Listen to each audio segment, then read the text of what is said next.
Hello, everyone. I hope you're having a lovely day. My name is Apostate Aladdin, and welcome to the second episodes of the Aladdin call-in show. I haven't done this live stream format a lot before, but I've done other live streams where I've had specifically either believers calling in, telling me what they believe and why, and that's still an option if you're a believer who'd like to join. Link is pinned to the live chat. But if you're not a believer, or if you're any other category and you'd like to talk about any other thing, if you're an ex-Muslim who'd like to chat, everyone is welcome on today's live stream. All I ask is that you let me know in the private chat a brief introduction of who you are, what you'd like to talk about, so I have an idea about what the conversation is going to look like. And yeah, so I'll be streaming every Wednesday, with some exceptions if I'm unable to do so. But always check my channel on Tuesdays to know when the timing is going to be for Wednesdays. And 15 minutes before the timing of the stream, I share the link to join. And it stays up there up until I can't take any more callers. So, with all that out of the way, we already have 2 callers in queue, so we still can take a few callers. And I almost forgot that it's already Eid. So, for those who celebrate, happy Eid, and I hope you're having a good time. Uh, Let me read some comments and then, oh yeah, and both my cats are here on the desk, but it's hard to show you.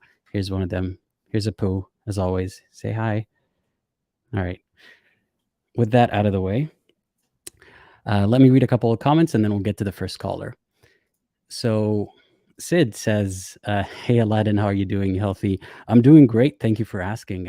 Really can't complain. I little bit of a tummy ache, which kind of ties into the next comment. MK says Aladdin should take a bathroom or stretching break every 3 hours just for healing and feeling alert and refreshed. That would be a great idea. But given how live streams are and how people's attention spans are, it's kind of difficult to justify getting away from the keyboard. However, these live streams are going to be shorter than before, so hopefully that mitigates that problem. Anyhow, let's get to the first caller. And for those of you who are watching after the fact, if you have certain moments in the live stream that you thought were noteworthy or you wanted to comment on, feel free to leave a timestamp in the comments, not in the live chat. All right, we'll get to the first caller. The first caller is Al-Atar. I hope you're ready because I'm adding you in 3, 2, 1. Hey, how's it going? Hey, what's up? Can you hear me? I can hear you just fine. Awesome. Yeah, so I'm Al-Atar.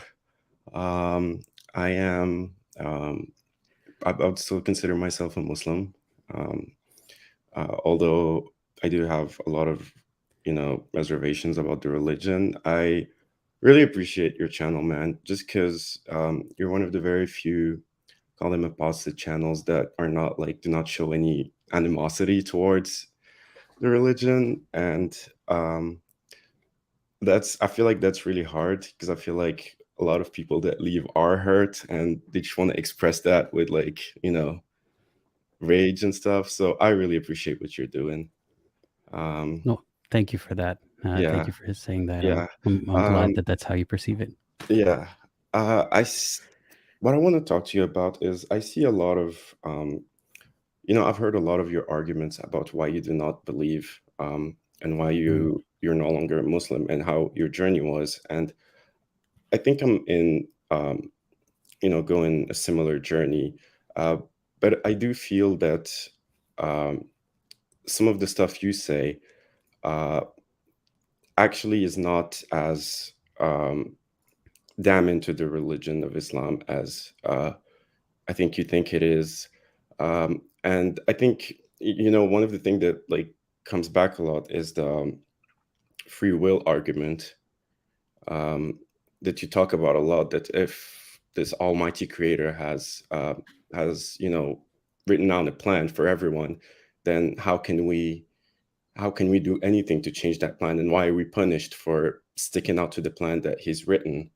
uh, I just think that it's a very like human way to think about it, because what you're imagining is uh, like you're imagining that this creator is within the same timeline as you, uh, but maybe that creator has given you free will, and through that free will you've written your own story, in the future, and that creator just does not lives outside of time. I think that's what my sheikh actually told me when I brought this argument to him.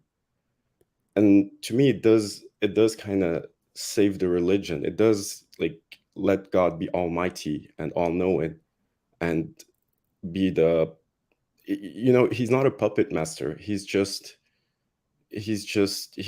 knows everything.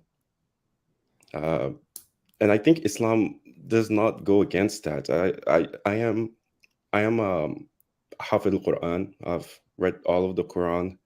I'm not someone that is shying away from Islam because I'm lazy, because I just want to do haram. And I think I hear that a lot whenever I talk about my I'm not like 100% still into the religion.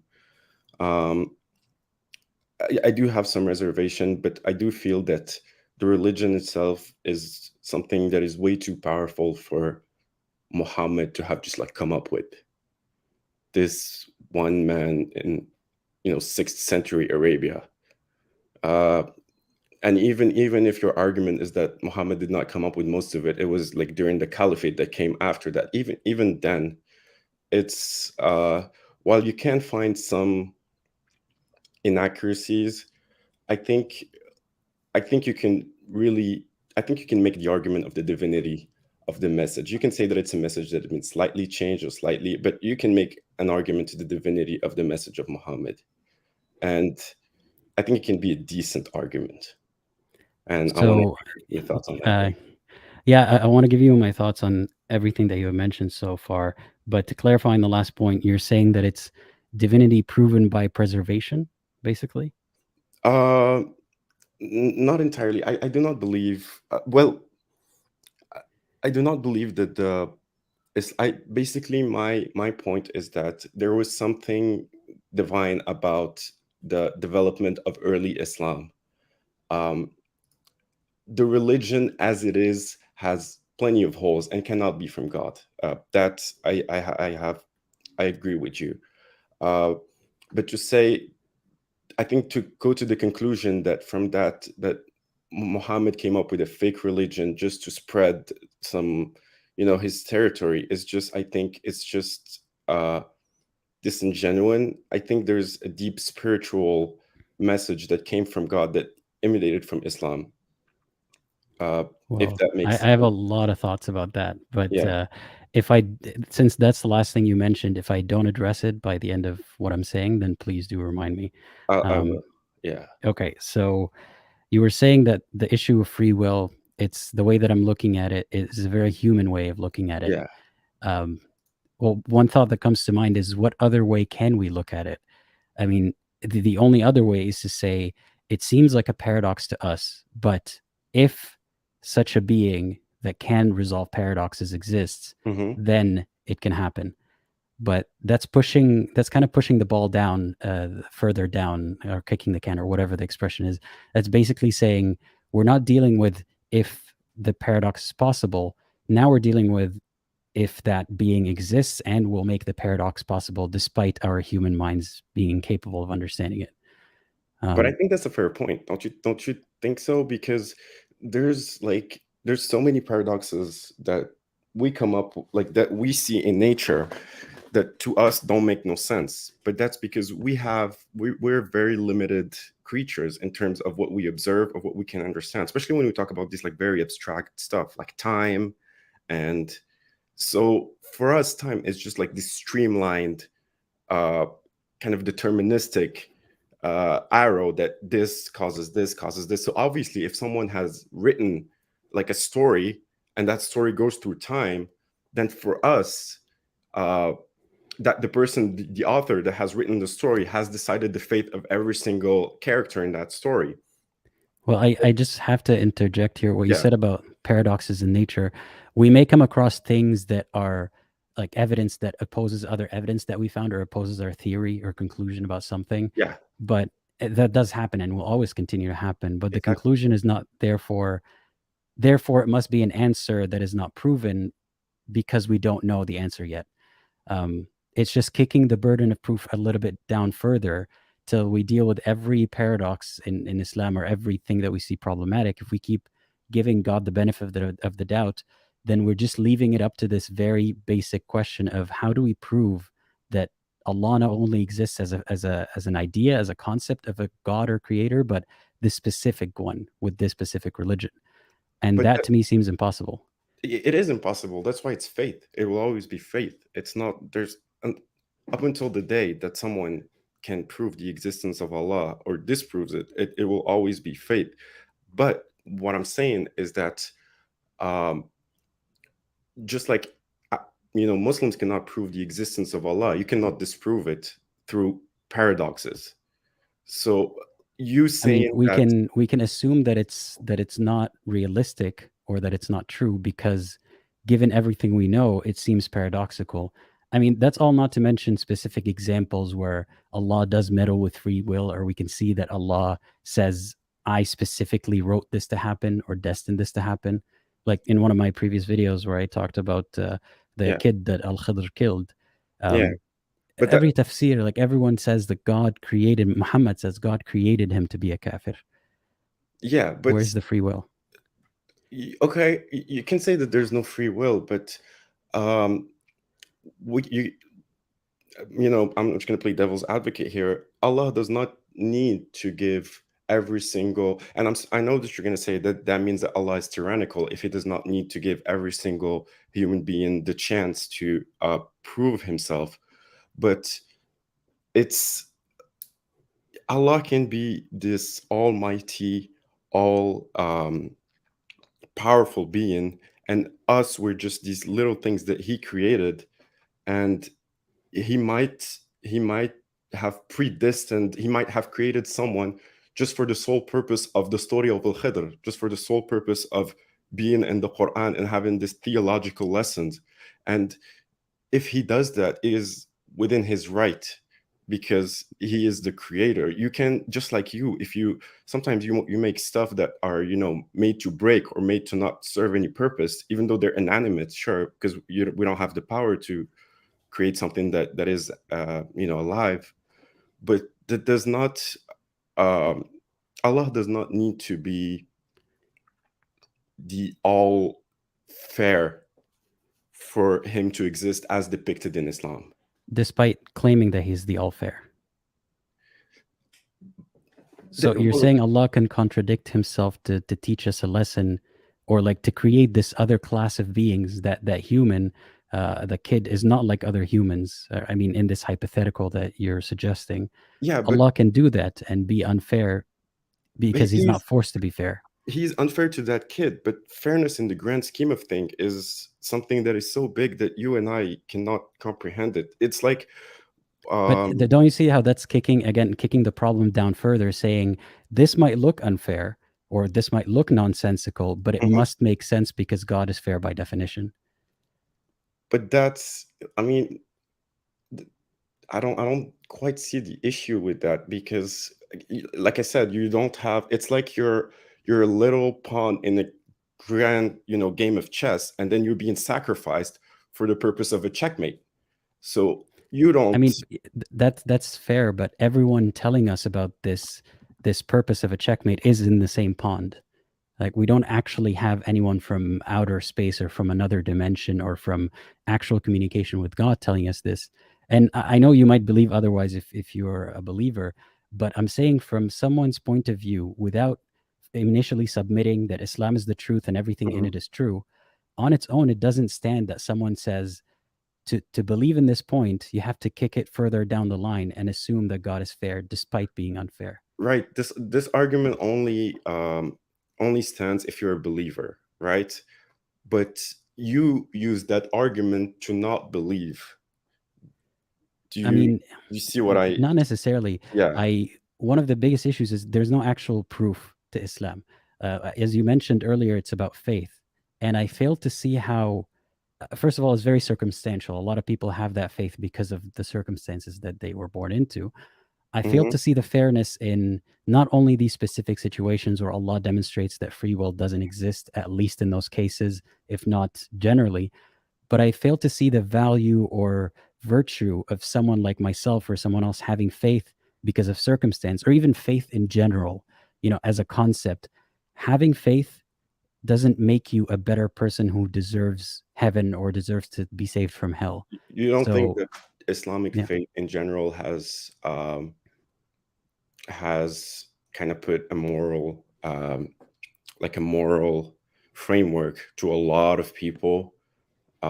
that's a very different question. Yeah. So, if you're saying, like, can people derive morals from a system that for membership requires faith, that's very, like, that's a non sequitur compared to how is faith as a concept worthy of virtue or of rewarding. I mean, Well, if you because apply that it's kind of blind faith to any other situation in your life, you may go very wrong. So, why is it that this one is more important, and that people who didn't even earn that faith, they were born into it, have a better shot at heaven or avoiding hell? because the reason why people that have the I don't believe that faith itself, although in the Quran it is mentioned that faith is a requirement to enter paradise, and um, in my opinion, faith is only there to enforce a moral framework to people. That's what I think. That's what the message of Islam is be morally righteous. And I think it was enforced through faith, because once you commit to Islam, you have these moral guidelines that you need to stick to, and it gives you kind of it gives you not a I don't want to say motivation, but it just gives you like it just puts the stake higher, let's just say. So I mean, if in that you case, it's not about faith. It's about, or it doesn't make faith good by as a concept. You're saying in this scenario, faith is good, which is a very arguable, because the morality that you say that this faith um, enforces, or gives people, mm, there's a lot of holes in that moral system that I continue to point these holes out, like in the way that Muhammad himself has acted. There's a lot of issues that could have been done better, at least. Like, I'm not saying the guy's a villain, but there's a lot of what he did that was outright horrible, but even the good stuff he could have handled better. So, but I think the reason why I feel like if you would ask someone in the sixth century, he'd have a much different opinion. And I know what you're going to say. Islam is supposed to be timeless, but that's impossible by nature, because uh, but Allah I can don't do think, the I don't think you can paradoxical. come up with a moral code that would work for them and for us at the same time. It does not Allah work. is able to do the paradoxical. It's not. We can't put limits on Allah only when it comes to things that would show how flawed the idea is. And then whenever we see other flaws, we say, well, it's a paradox, but God can solve it. I mean, that's a paradox that God can solve.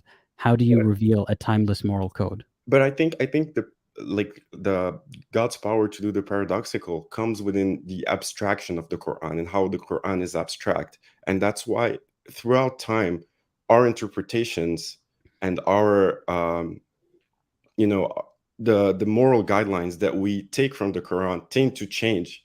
And I see that kind of as a miracle. Uh, I mean, what's miraculous about people seeing in a text what they want to see? People do that all the time with all sorts of texts. but do you see how they manage to all like somehow the words of the Quran manage to still stick to the moral guidelines of the current time that we are at Not somehow. really, because even this day and age, people disagree about what that means, and most of the interpretations still stick with the old interpretations.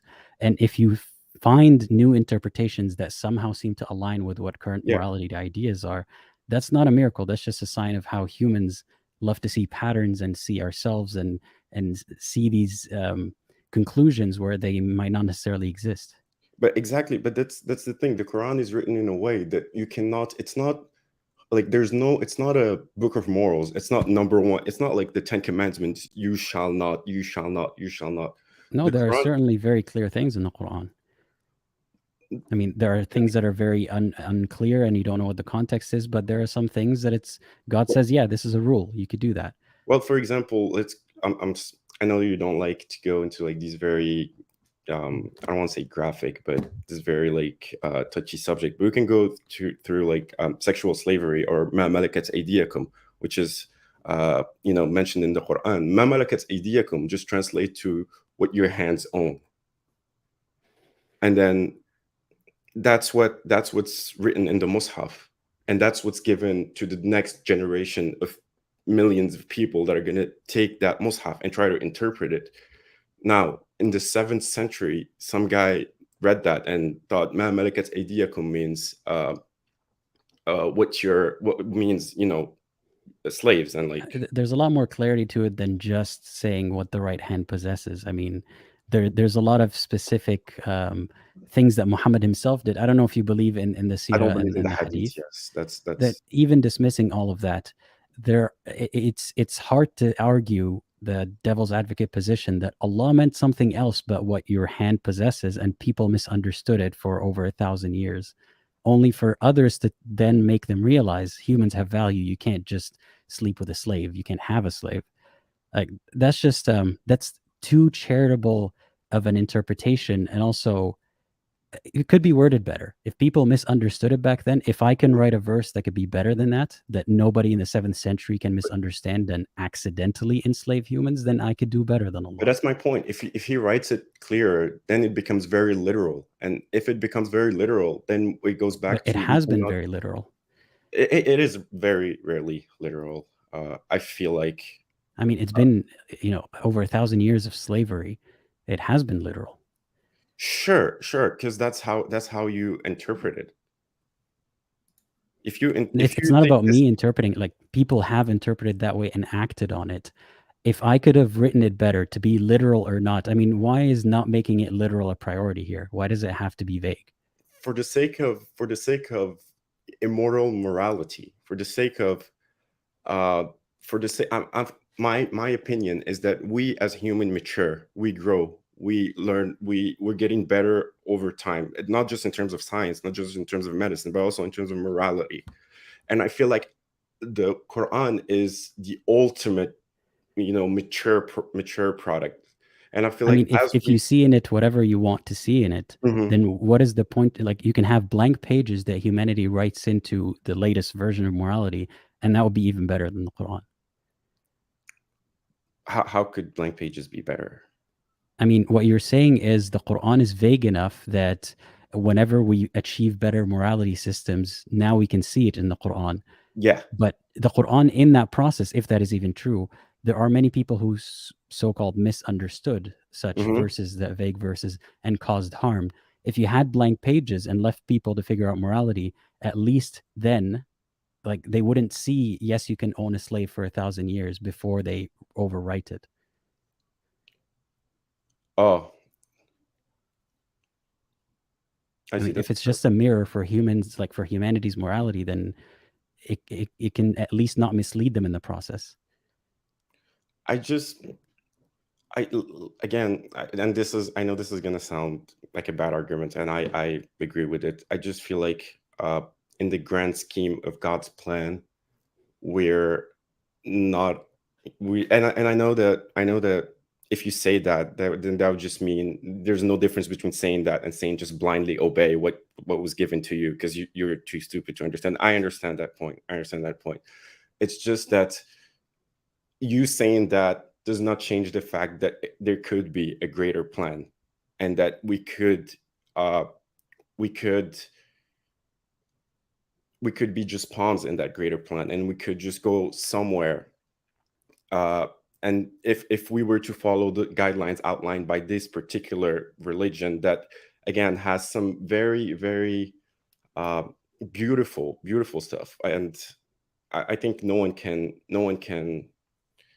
disprove that the Quran does provide kind of a sense of morality, kind of a sense of justice, kind of a sense of to a lot of people, and you can Wait say a that. second. Yeah. You said that no one can disprove that the Quran provides a sense of justice to a lot of people. Hmm. Um, no one can disprove that because there are so many books that or so many ideas that can provide a sense of justice to many people. It doesn't mean that it's Exactly. actually justice. But the Quran's premise is that it's the ultimate justice, and you Yeah, don't. but that's a premise, not a proven one. Sure, sure, but if that's the premise that Muslim, believe in, that the Quran is the ultimate justice, then it does not make sense to argue that. Um, at least it does not make sense to them to argue about the particular elements of that said justice, because it's the ultimate justice that they're not capable of understanding. I think I get what you mean. So what you're saying, and I'm paraphrasing here, Yeah. is if you believe that the Quran or Islam, let's just talk about Islam, is Mhm. perfect and from Allah and is the perfect guide, and anything that seems that like it could be a problem or a paradox or unfair might just be part of a larger plan, right? And Exactly. Yeah. right, and you're saying in that system, there's no way that anyone like who's in that system, or it's very difficult for them to question specific issues without it taking out of that system. Exactly. I'm aware of that. And sometimes people questioning specific issues does take them out of it at least for a second so they can ponder what it looks like from an outsider's point of view. So what you're saying is when people notice the issues with the religion, they no longer believe in it. To If you notice an issue with the religion and you no longer believe, noticing an issue with the religion is not wrong. You can see that something is does not make sense to you. uh, you can act upon that, and I don't think that takes you out of the fold of Islam, because we're humans and we have brains, and Allah made us, gave us the rational thought, so we can see that something is wrong about the particular message of Islam. Sure, sure, you can see that. But I'm a physicist by trade, and we see a lot of stuff that, like in nature, that we think we understand, and that we think our theory predict correctly, but they simply do not. No matter But how we're like open to logical our revision. Like theories do in terms sound. of science, we're open to revisions, right? Like there But might many scientists might have egos, I'm sure. why Like not I'm in sure terms of morality? Why not in terms of like the right, but moral? I'm the one who's saying that we're open to revisions. You're basically hijacking that to say that so Allah is also open to revisions, despite it obviously saying the bad thing. It's that we misunderstood it for a long time. But you're kind of letting Islam take credit for what other people are doing. I think you're looking at it the basically upside down. I think that we're open to revision in our theories because we see something in nature that we do not understand. What I'm saying here, I don't compare Allah to the scientists. I compare Allah to nature. To uh, so Allah But has given there's a difference. Like you're yeah. saying things that seem paradoxical or we're not sure of, that just by default means Allah knows what's happening. But that's a very big premise that has never been proven and never will be. That essentially you're saying if you believe that Allah is perfect and everything is perfect, then Mhm. any imperfections must have some other meaning than imperfection.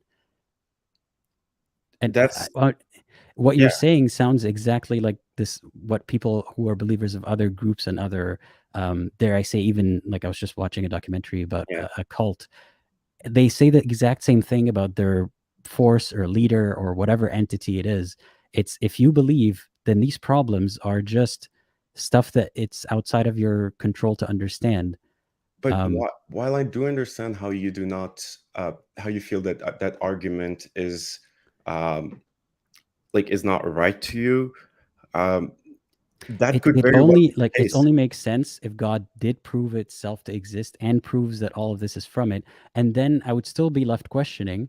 But You at the very least, I would be questioning my own sanity, and I would think, okay, so this God said this, that all of this has happened.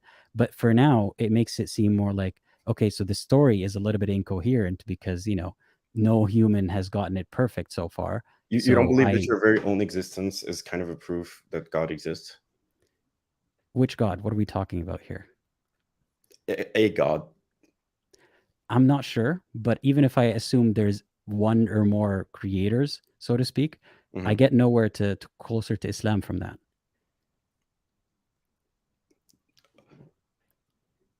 Um, Yeah. Yeah. Sure. Okay. So let's. I see what you mean. You can't go from the argument of the creation of God until all the way until like the book of the Quran. Like you fail to see that link. I Yeah, mean, I mean, and that's not to talk about, my existence being proof of God. I'm just gonna avoid that conversation because honestly, it doesn't interest me very much. mhm. But I always start from the presumption, say there is a creator. How do we get to any religion from there? Well, it's just it comes to the fact that we're the only sentient being that we've ever came in contact with, and that makes us extremely unique. Uh, and just the not the only well, the only intelligent beings, let's just say, and the uniqueness of that makes it that uh, it would just be so weird that throughout this entire universe, and we've been scanning the universe for a long time looking for life. I mean, we've There's been only scanning for just like 100 years or something. Like we've exactly yeah. barely started. But I get what you're saying is it would be very weird if all of this is for nothing or all of this is not to worship God. But don't you see that by that very premise, there's a lot of things about religion and faith and belief that are very, very weird. So to say that So, it would be very weird, therefore it must be the other way around, then religion is very weird, then it must be that God doesn't exist. but no, that's different, and let me tell you why. Because if like you said, let's just imagine that there is a God, and uh, since I see myself as something that doesn't exist anywhere else.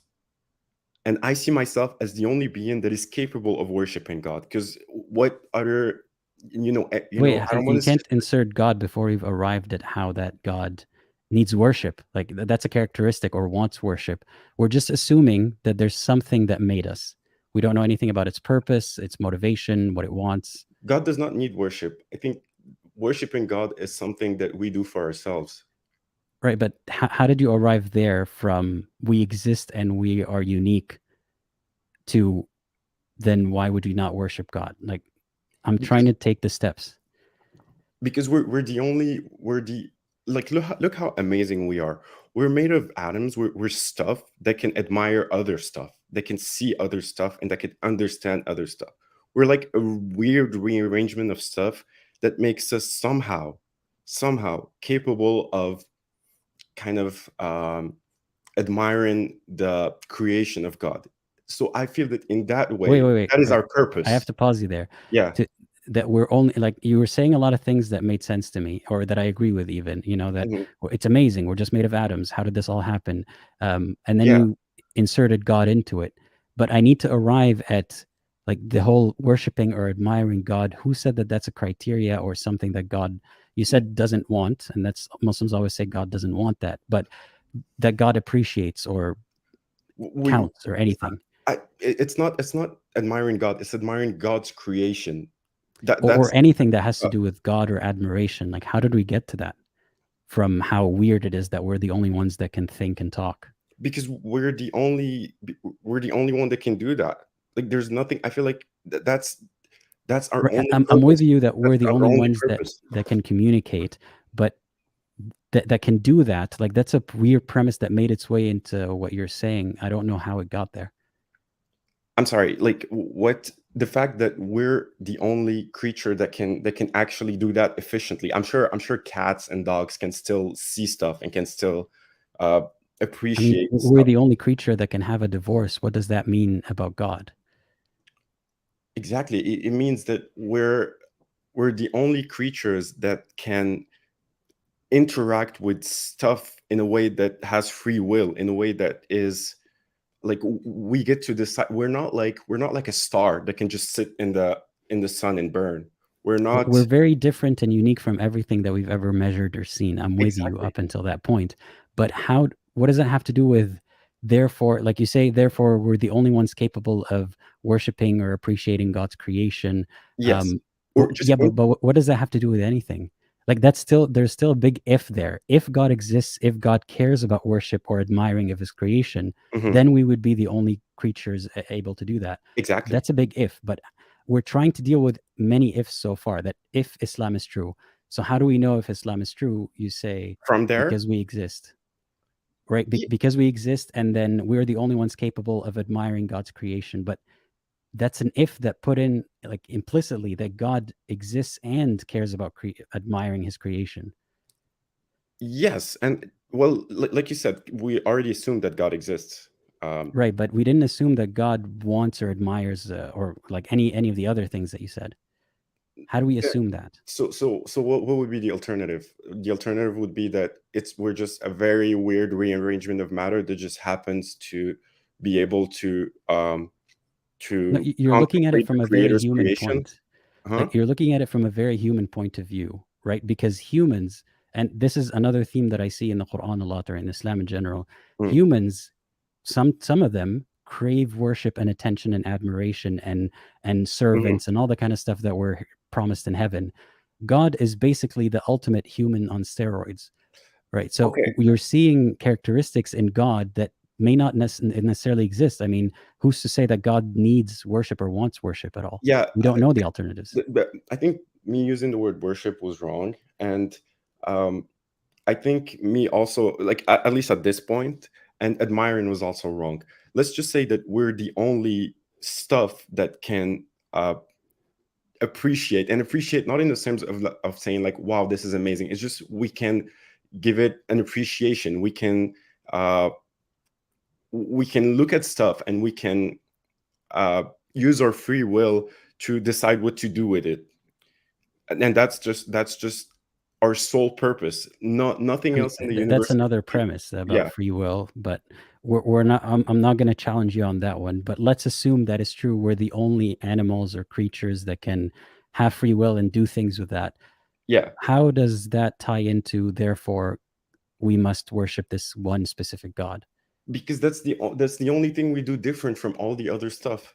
Everything else, like, if then what's No, the difference it's between not. you I and a mean, chair? everything that we're doing right now. I mean, the fact that we're talking over the internet, Mm. cats don't do that, right? It's not just exclusive to worship and religion. There are a lot of things that we do that other animals don't do. Yeah, but I think that at the core of it, it traces back to uh, doing the very basic thing that we do, which is, again, I say glorifying God, but let's just not say glorifying God. Let's just say uh, appreciating God's creation in the universe, and taking that creation to do, because the thing is, all the others, since no one has free will, nothing else has free will, we're the only stuff that needs a moral framework, because we're the only stuff that can act on morality. Wait, We we're get to mixing up a lot decide. of concepts here, right? Yeah. We're mixing up a lot of things. Like, I'm not challenging your claim that we're the only ones that have free will and animals don't. Like, I disagree, but I'm not going to get into that. Mm. But now you're saying that because we have free will, because we exist, because we're the only ones able to have free will and appreciate God's creation, therefore we must need a moral system, and therefore it Yes. must be Islam. Nothing else needs a moral system. Nothing else needs. That's the whole purpose of religion. I think that's the whole purpose of God's interacting with the only being that are capable of doing free will. I mean, Because if doesn't God say that he only created us to worship him? because I think through worshiping Him, we find that, because you can see it in the Quran. Worshiping God is very tightly, uh, kind of very tightly linked with acting right and doing the right thing, and using that power that God gave you, which is free will, to do the right thing. I think it's just a part of how God guides His own creation, because He does not need to guide the creation that is inanimate. He does not need to guide stars and uh, It's very hard to follow that line of reasoning, to be honest, because I'm understanding everything that you're saying, but I mm, don't think you notice how it doesn't tie together as cleanly as you think. Because at every step along the way, yeah. uh, there's a lot of presumptions, and also let's assume everything you said up until we have free will and we need a moral code is true. I can do a better job of explaining that moral code for a more time in a more timeless way, or even in a more changing way? Like, who put that restriction on God that he should release one book at the end and that's it? Like, there's no reason for that. That's a story that people came up with to explain why there's no more prophets, or so that that Mhm. movement doesn't get hijacked again. But if I can conceive of a way to say God's morality idea is better than he can, even in one verse, then doesn't that show you that there's a problem in this line of logic? Yeah, I think again, I'm gonna circle back to the bigger plan, and I do agree that you have the better argument, and I think you always will, just because I think having an agnostic point of view uh, will always be the smarter idea, uh, just because it always ties back to we don't know that God exists, and saying we don't know that God exists is always gonna uh, derive a better argument than um, I have faith that God exists. So if if we go from my premise that we all believe that God exists, then all my arguments kind of flow out and make sense. But uh, your argument See, is, like yeah. that's something that I mean, I share that point of view to an extent. It really confused me as a Muslim. Why is faith, or this whole, you have to start from the Hmm. point of faith part of it, when as you said, like, I can talk someone into thinking that my position makes more sense. And Yeah. and if Islam is true, I don't like that. Like, God should have a religion that Hmm. you can talk people into using sense. Like, it Yeah. should be something that every scientist arrives at just because of deductions and observations.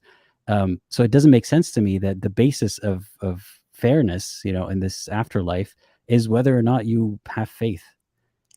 I do agree with you, and like I said, I have some reservations about Islam, and I think that's my main problem, and that's the second point that you're talking about, which is the fact that you need faith to go to paradise, because I think that's just punishes people that are sticklier and that like to um like to think, not think for themselves, but like to question everything, and isn't that how God created us? And I think that's a very fair point.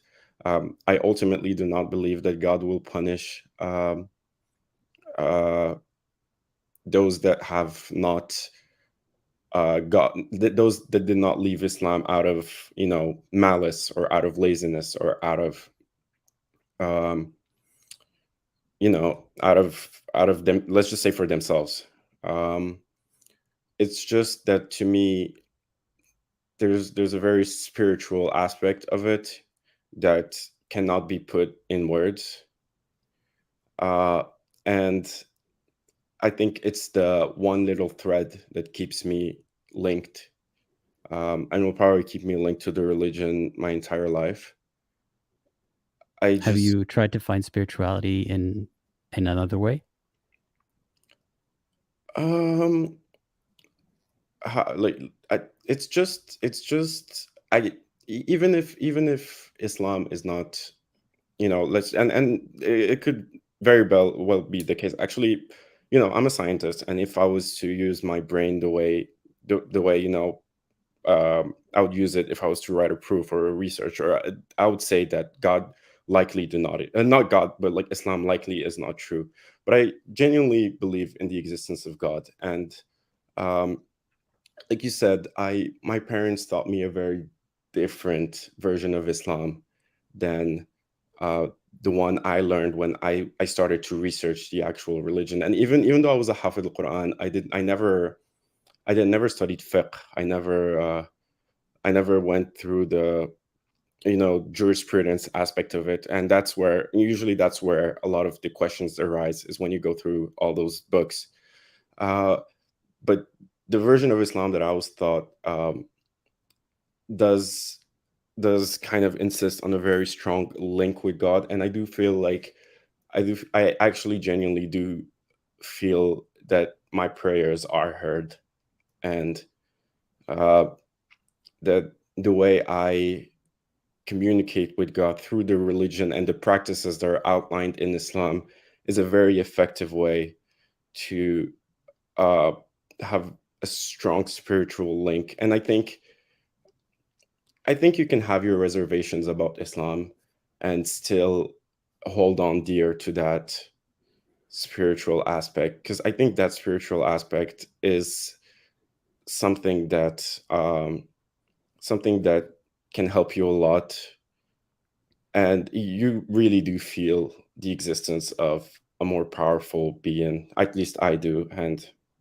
could be it could be just some psychological trick, but I truly do not believe so. I'm a scruffy guy. I do not believe in ghosts. I do not believe in, I don't imagine stuffs that are not there, but I still do feel like I have a strong relationship with God through the rituals of Islam, through the rituals of Ramadan, through the rituals of praying, through Islamic dua, uh, and I think that's an aspect that should be considered just as much as uh, trying to be kind of finicky about the all the little details of the religion itself.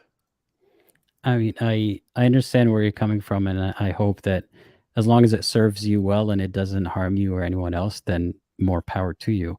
Um, Mm. my issue with Islam comes with the fact that I was never able to attain that level of spirituality because I was always aware of the issues from a very young age. I mean, I Mhm. still believe, but I didn't have that unquestionable link because there was always questions. I mean, I always believed that it was true. I wasn't as comfortable as you seem to be. Um, Didn't you feel that after you left, that there's a giant spiritual hole that was left inside of you? Like, do you not have any problems um kind of thinking about the grand scheme of your existence? I feel like I've had more of those sorts of problems when I was a believer, but of Really? course, yeah, I mean, not just the unfairness of the world and why does evil exist and all that kind of stuff, but specifically, when you leave the world aside because the world is a test, the afterlife posed an infinite problem in my head. Not that I was worried I'm going to hell. Aside from that, is the whole, what's the point of life? Imagine having that question and knowing that the conclusion is those people are going to hell because they deserve it and those people are not. That left a bigger problem I think I in think you shouldn't think of it that way. I just think you should think of it as there is a grand justice that comes after life. And I don't was think never able to be that blind about it because it doesn't seem like grand justice when most of people are going to hell, and I could see from a very young age that people aren't categorized into good and bad and like believer non-believer. People don't have that much free will as much as we think. We're influenced by a lot of things, and that's not the devil. That's just how societies work. yeah, Um, yeah, and so my problem is not like having such an esoteric spiritual position on Islam. It's that while you have this position, there are a lot of people who take it a lot more, let's say, I don't want to say seriously, but literally. yeah. And there are a lot of people who cause harm to themselves and others by having that position. So that's why it's hard for me to just see it as vaguely spiritual and it can fit whatever you think it fits. I do believe that Islam has served has been a tool for a lot of people to do some terrible stuff throughout history, and I cannot blame any ex-Muslim that kind of shun Islam just because they consider it the tool for all this It's terrible, it's not terrible just that stuff. it's a tool for misuse and a tool for evil. No, it's good meaning people do bad things because of how vaguely worded that tool is. Like you don't think it means what it means, but good people have come to bad conclusions because of it. That's my problem. That's your okay. So you're saying that it's not just a tool, but it pushes good people that would not have done bad other ways to do. But can't you see that the opposite is also true? They would push bad people that would do bad stuff to be good. I Uh, don't think that ever holds. Like I feel like people, if the only reason they're not doing bad things is because of fear, there are always loopholes around that, and they find their way back to doing what is like back to hidayah or back to mhm. repenting. I think it's just that using this system of it's all part of a plan that you don't understand, and it's for the greater good and all that kind of stuff. Yeah, There's a lot of bad things that can seep in, not just Islam, a lot of other religions and ideologies too. yeah, I fail to see how a perfectly wise God would use the same mechanism as many other false religions and other false ideas. okay. um so that's one of my issues with it. I have a question for you. If Mhm. you considered Islam to be the perfect, if let's say there's the hypothetical word where Islam is to you the perfect moral code, but it still says you should not question it. You should do it because Islam is the perfect book, and then that's how it should be. Would you be okay with Islam? But how would I know that it's the perfect moral code if I don't To question it? you, basically, according to your morality, this is exactly what you consider to be moral, to the tit. Like you don't see any moral issues within Islam, but it still But says that that would you, involve questioning, right? Like to, huh? to see whether there is or isn't an issue. That's a process of examining each moral, line or code or whatever. Exactly, but exactly, but the religion itself does not allow you to question it, but it still gives you, it's still to the tit fits your morality. Would you believe? Would you? And then let's say it does not have any contradictions or any like there's, I don't know, scientific mistake that make you doubt. Let's just say that there's a word where Islam is just like that. Would you be a Muslim? So, to answer that question, I have to address that there's a bit of a paradox in the question, right? If I'm not able to see whether it adheres to my idea of morality or whether it makes sense as a moral code, if I'm Yeah, not able to question, then I'll never arrive at the conclusion that it's perfect. But let's skip that part. Let's assume it is perfect somehow, yeah, and there are no issues with it. So the one issue remains that it's not proven, right? Like that would be ex- the one thing to hold people back from converting. yeah. I Would you? think at that point, like if I don't know if in that that's a completely different timeline, a completely different world. I don't Mhm. know what my personality would be like. If you take me right now and drop me in that world, Yeah, let's say that's possible with all yeah, the experiences that I've already had, hmm, because that's how you form a person. So if I've grown up in this world and then immediately I'm transported to that world and I'm assured that I'm not insane or anything like that, yeah, um, I wouldn't believe that this is from. I mean, I would have to see what other explanations are there, but at the yeah. very best, I would think, okay, I don't necessarily believe that this is from God, but if it's the perfect moral code, I'm already doing the things that I think are the perfect moral code. I see. Then I guess in a way, I'm a follower, but I'm not actually a believer or actually Exactly. doing the rituals. You So know, in that sense, to you, they can never be a religion for as long as it is based on faith, up until the day that God Himself comes and tells you, "I'm God," and performs a miracle in front of you. Then um, there's no religion that's going to make you follow a particular guideline of morals. So it just seems that religion to you is simply it's simply it's just impossible. You cannot have faith in what you do not believe in. So it does not matter if Islam is moral or not moral. uh like the morality of Islam does not matter in any sense. uh Whether it's a tool to help people or a tool to hurt people, it doesn't change anything to you, because you would never believe in Islam unless you see God Himself, or like so unless, yeah, I get what you're asking, and it's difficult to say yes or no because part of that so-called perfect morality system would include the whole, people go to heaven because they believe, people go to hell because they yeah. don't part. Oh, So what does that look like in that alternative oh, reality? So that depends. Like yeah, so it's hard to say yes or no because it includes a lot of these points.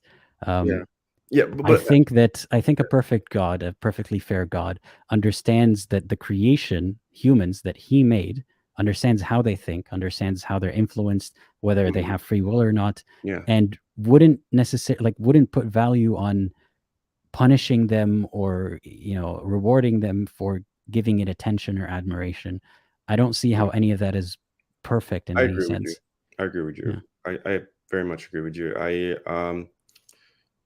I always, like, the excuse I always give myself is that that's because God knows us so well, he understands that kind of that is needed for humans, especially in the 6th century, to believe in the message and do what's written. There needs to be some sort of hierarchy that you need to submit to this all-powerful God, and you need to do this. And that's usually what I told myself. That's why this almighty, all-powerful God is asking for submission and admiration and worship. It's because it kind of establishes a position of power, and that position of power is needed to force us to abide by that moral high ground. And I always thought that was God's plan, quoting Drake. But I mean, but God knows all of it, not just the specific plan of what events are going to happen. Let's assume that doesn't impact free will somehow. But God knows that the humans he's creating are imperfect and have some component of randomness and free will. yeah, So forcing them is going against, like, he's accounting for something that he created in them, that's and not even in a good way. Like, why would you use coercion to cover up a mistake that you made in creation? Like, if you see that as a flaw, if you see people choosing to do bad things as a flaw, then why would you use a bad method to then cover up for that? Yeah, like I said, the God as it is outlined in Islam um, does not seem the way it is described, and that I will always agree with. Like I said, the only thing that kind of make me cling onto the religion itself is the ideals, not the ideals, but more the spirituality of it. I strongly believe in the existence of a God, very strongly do so. I think like the universe does not make sense if there's no God. And I do believe in that we're unique in a sense. And I do believe that the fact that we're capable of doing the stuff that only us can do is kind of our Lord's way to come in contact with us.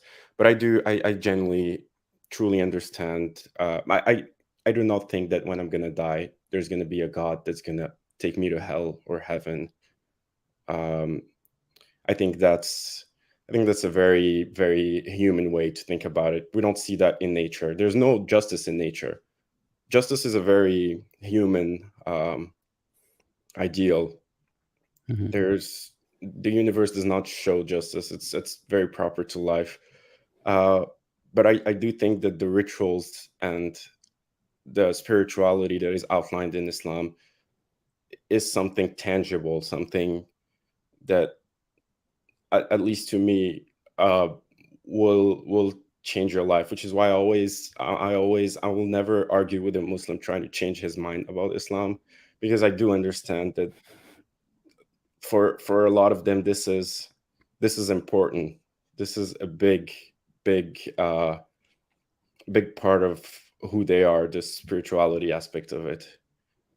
I, Yeah. I see where you're coming from. That last part I may not exactly see eye to eye on, but Hmm. I appreciate that you shared all this, and I do want to ask you a lot more questions about, Yeah. what are the things that you said. I can't remember how you phrased it, but the things that you said you saw issue with. But unfortunately, I do have to get to the next Oh, of caller, course. because this call did take us a long time, but I Yes. enjoyed it. I Yeah. enjoyed it so much, and keep the videos going. That's awesome. And I really loved the last video. It's really funny. Thanks. I'm glad you enjoyed it. Thank Yeah. you. Take care and have a good rest of your day. Bye bye. Bye. All right. Thank you to the caller. Yeah, I'm sorry that I haven't managed the time very well this time, because I'm still operating on the previous live stream format where I used to run for much longer. So I'll try to be a bit quicker with the next calls. The next caller is Sid. Sid, I hope you're ready, because I'm adding you in 3, 2, 1. Hey, Sid, how's it going? Hey, how are you? I'm doing well, thanks. How about you? I'm okay, kind of Yeah. okay. So, This time period, you know, it is not so. What should I say? Enjoyable. So, and what would you it's like to share with us today? okay. There's a lot. Uh, you need to make a platform where I can share videos and articles, because there's a lot of stuff I see and find. I try to send it to your moderators, but they can do so much. But you have to Yeah. see it themselves. But there's a lot of interesting I stuff. mean, I can't, unfortunately, on the stream, like, I can't show things that I haven't seen before, just in Yeah, case. exactly. Yeah. That's what I send. Like, I try to DM you, Yeah. but I don't think I think you get more DMs, so it may I mean, have. is there something that you'd like to talk about that wouldn't require us, seeing a video together or an No, article? but I can. Okay, so the whole video is okay. I've been writing because there was a lot of time, 1 hour. Interesting guy. Anyway, what I want to say is there is partitions I've made, so I would like to discuss accordingly. So there's So, okay. it's a commentary on the video that you watched? Is that what you're saying? Yeah, there's a commentary on a video on a watch, something regarding Eid. I would like to discuss something regarding a new thing I learned about the religion in the meanwhile. I would like Well, to can discuss. we just talk about, for example, that thing that you wanted to discuss about Eid? Because it would be hard for us to talk about a video if we aren't watching it. It's not. Um, I'm not gonna go in a very uh, deep dive, but also I want to give you a trigger warning, and everything to everyone who's listening is sensitive to stuff. Okay, so there's this video. what's the topic going to be about? Okay, so this there's I live in a, let's say, South Asian side Hmm. of the country. So there, you guys call them sheikhs, we call them mullahs. Okay, so these mullahs are basically technically running the country. No one can do anything about them. Anyhow, there was this incident recently. This is separate. I'm not talking about the video. The incident happened. Okay, so there are madrasas. Are you familiar with They're them? like Quran teaching schools. Yeah, exactly. Hmm. And so, what parents do is they send their kids, and the kids are super young, like from sometimes 4 to, you know 12, something like that. So recently, a mullah R-worded a 8-year-old child, and before this kid could even utter a word, this guy Wait, threw his. let's not say exactly what happened, just because some people might not want to hear it. But That's why I um, said trigger warning. Yeah. So I mean, he let's just let's ended, just say he assaulted her, right? assaulted Okay. him, and just threw him off the, okay, from the rooftop, and he died. And so many people I've sent this to, and some of my own personal relatives who send their children to these school, and I always say, how can you do this? I mean, this has been happening my whole life. I mean, I should be not feeling anything, but every time I see something like that, my blood boils, and I just like, I mean, these guys, in the name of religion, what are they doing? And nothing is going to happen to them. Nothing is going to happen to them. And that just burns my blood, and I just feel so helpless. I just feel so helpless. And I just want to say to the parents, anyone who understands, who know the area I'm talking about, please don't send your children to these madrasas. Please, please, please protect them. Teach them. If you want to teach them about religion, teach them yourself. If you're not taught, how can you? I mean, this is so frustrating. I know. I know. I'm so I feel sorry. your frustration. No, I'm with you, and um, I How think that can you don't religious, understand the religion that you cannot teach it that? I unfortunately, mean, a lot of them don't know, and there's this trust that people give to their religious leaders, not just in the Muslim world, but this idea that that person is closer to God somehow, so they're even more adherent to the moral code, which is not necessarily true at all. and Um, yeah. the minute I saw that, it brought the trauma back to my life. I mean, I obviously Mhm.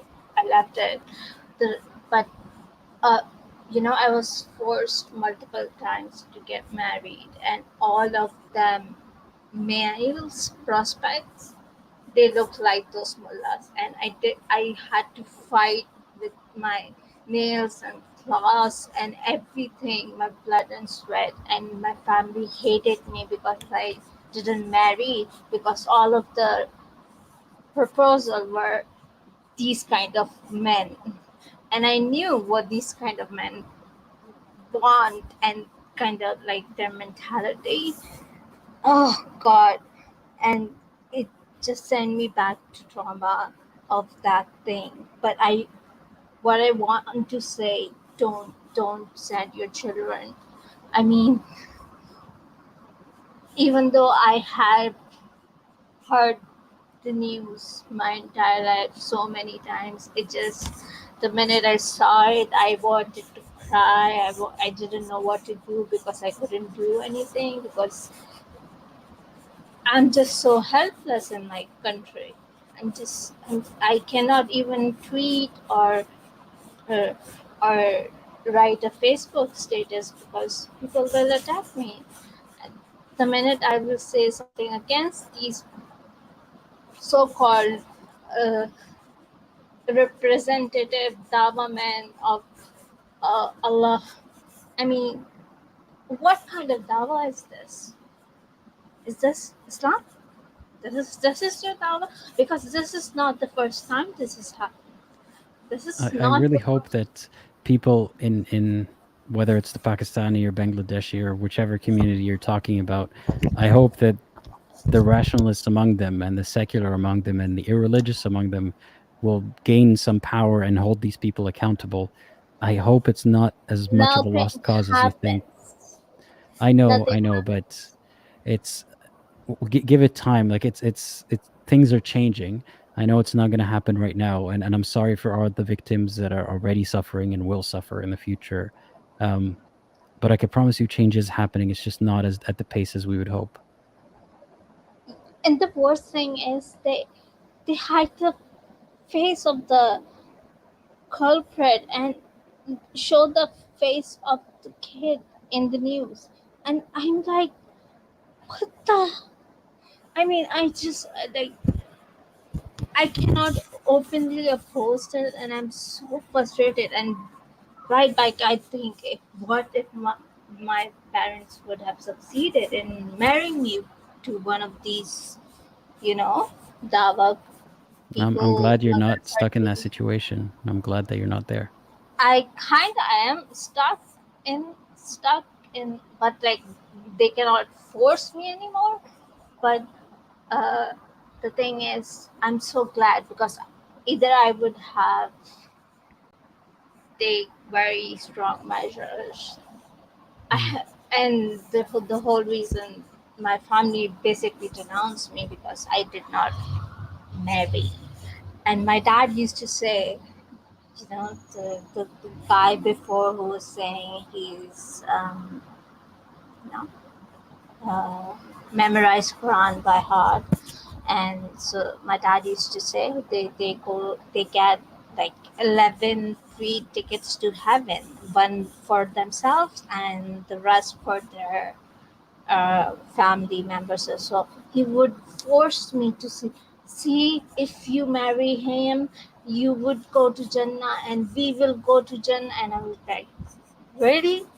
You really think he would take his in-law in Jannah. I mean, I would make his life hell anyway, so he would not even take me.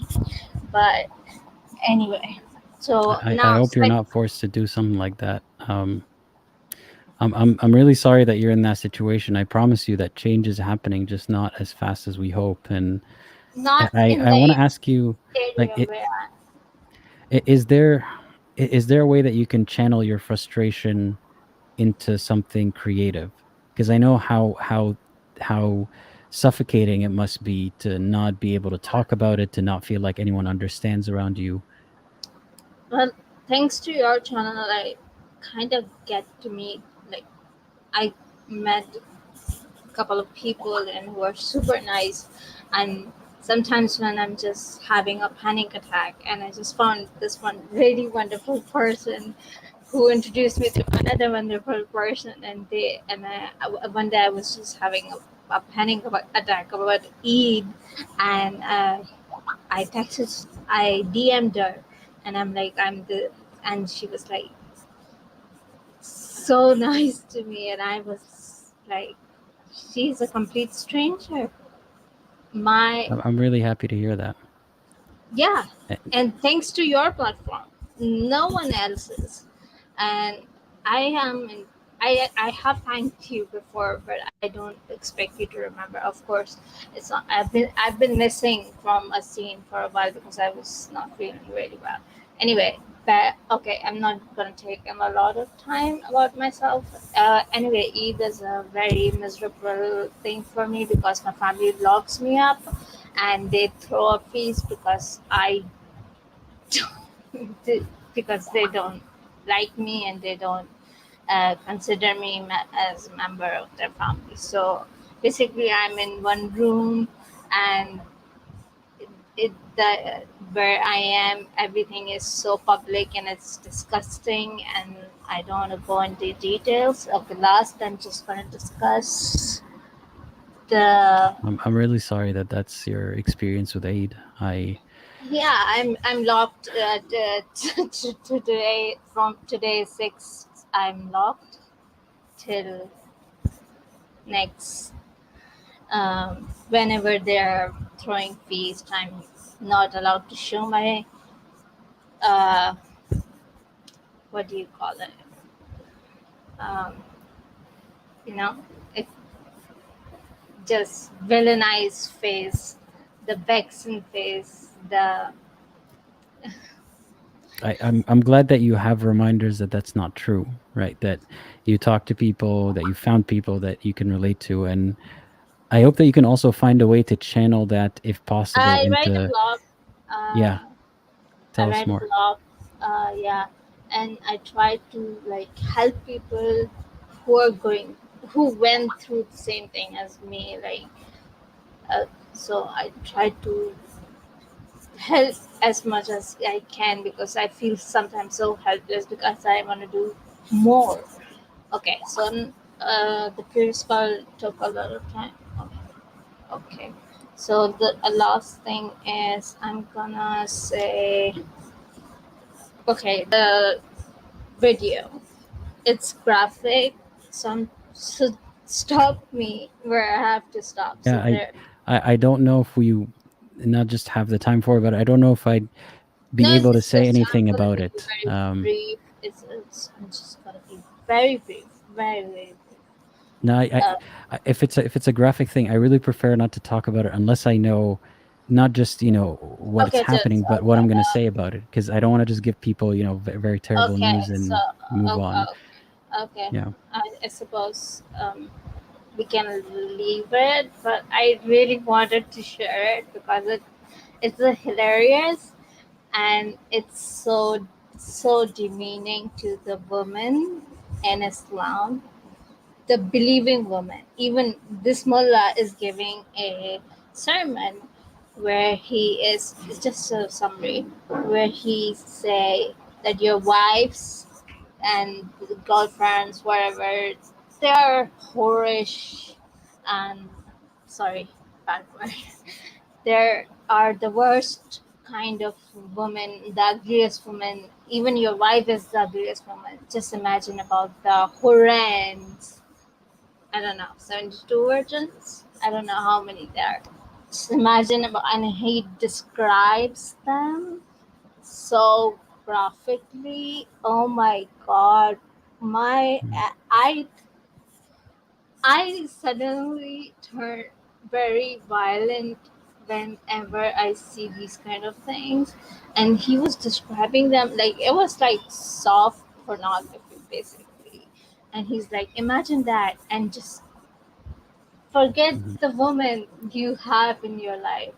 They're like shit. And he literally used the word ugly, shit, trash, and worst Yeah, word I'm using because of it sounds terrible. I really don't know and what to that's like say. Like, there were men and there were women in the sermon and they were yeah, like praising this guy and I was like, what yeah.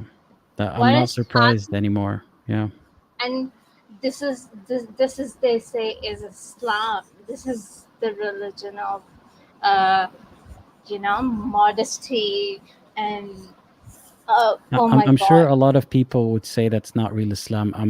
I'm just tired of people No, no, people no, arriving at those conclusions but from, this is not Islam. like just like any normal one.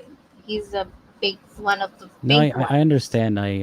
My point about it is I would expect better from Allah and His religion, so that no one would ever arrive at this conclusion, but it's not the case. Yeah, Yeah, no, but like there are thousands of people and there are women, even women are praising, and I want to I know. Yeah, just like want to give one of them wake up call. Are you okay? Are you hypnotized? I mean, what's going on? Are yeah. you It okay? is unfortunately the And case. these kind of people, these kinds of parents send their children to the madrasas, and the vicious cycles continues. Yeah. Well, I promise you that the change is coming. I know that it's not coming quickly, especially not in the area where you live, but we're doing our No, best. it's Like, not. but Not. It's not. I'm gonna go probably very old, or probably not live to see it. But I really hope some change would come. I mean, I hope it happens before you grow old. All right, and maybe you telling these stories has inspired people to do something about them. But I can promise you, yeah, but things are I don't changing. get really much. You know, the Yeah. the way I want to tell stories, I don't really get much of a chance. Like sometimes you have a Mhm. lot of callers. I mean, I don't feel I mean, there are other channels which I can go to, but I don't really feel comfortable. Like sometimes I talk like a crazy person, so I don't really feel comfortable talking anywhere else. Mm. So I wait for your streams. Um, I'm glad that but you feel comfortable enough here to talk about these yeah, things. Yeah. I keep and one more last thing before I leave. I mean, Mhm. I think I was thinking already one more time. I really, really, really appreciate Aladdin Reed's channel. It's like the best thing happened to YouTube. I don't know why there isn't enough followers. I mean, the stories at the last one, I think the tree. No, the ice cream one. I mean, I kept on a repeat over and over again. I was having anxiety attack, and it really suited me. I don't care if there aren't a lot of people, but you helped me at a very difficult moment of my life. So I thank you from the very bottom of my heart, and I hope you get time, health. I really pray for your health, though. I think I'm kind of sometimes I see your eyes and I think you're not really well. Don't Oh, mind don't me. worry about me. I'm doing okay, but I really appreciate your concern, and I'm glad that you feel I comfortable on can this kind of channel. like read people. Right? It's sort of my thing um, because a Mhm. lot of education has made me sort of crazy. I think all educated people are sort of crazy, and I agree with it. but I can see sometimes people and I can just tell they're not okay. So sometimes I just feel I hope you're okay because you it's not easy going through these streams and just for today I would just keep it to that because the first caller I mean that deserved it. Maybe next time. Well, I thank you for the call and for saying all these nice things, and I'm glad to know that you are getting some level of comfort from this channel, and I hope to speak to you another time. Yeah, sure, definitely. Yeah. Well, take care, Sid, and we'll talk to you later. I hope she has a psychologist to help her friend. I am a psychologist myself. I have a PhD in clinical psychology. Thank you Yeah. so much. Okay, Well, take bye. care. Bye bye. All right. Thanks again for the to the caller. We still got a few more callers, though the queue is full, so I'm not taking any new ones. But to what the caller had mentioned, Sid, thank you for the plug. I do have a second channel that I highly recommend that you check out. Aladdin Reads. It's just to hear me reading stories that I've started writing myself. So if that's something that you might be into, check it out. It's kind of a relaxing break from this channel. All right. So the next caller is, let's see, PML. I hope you're ready because I'm adding you in three, two, one. Hey, how's it going? Hello. Hi. Hello. Yeah, am I audible? Yes, I can hear you. Though you might be a Yeah, little bit so close to the mic and there's a little okay, bit of okay. How about air now? puffing on the mic. How about Yeah, now? that's better. Now it's fine. Yeah. Yeah, so just a little background about myself. I am an Indian Catholic. And when I say Catholic, I don't mean Catholic in the religious sense, but in the cultural sense. You know what I mean, right? Yeah, I think I do. Yeah. Yeah. So I grew up in one of the oil-rich Arab countries. You know which countries I'm talking about, right? I won't mention the name. The Gulf countries, Um, sure. yes, yes. Yes, and but my surroundings were like pretty much Catholic. I mean, I went to a convent Catholic school, and most of my social life were just around people from my church and stuff. All my friends, my relatives, etc. And I started doubting religion, towards my late teens. When I was about 17 or 18 years old. And the first thing that actually made me doubt my religion was, do you remember in 2015 when the US made same-sex marriage legal? Hmm.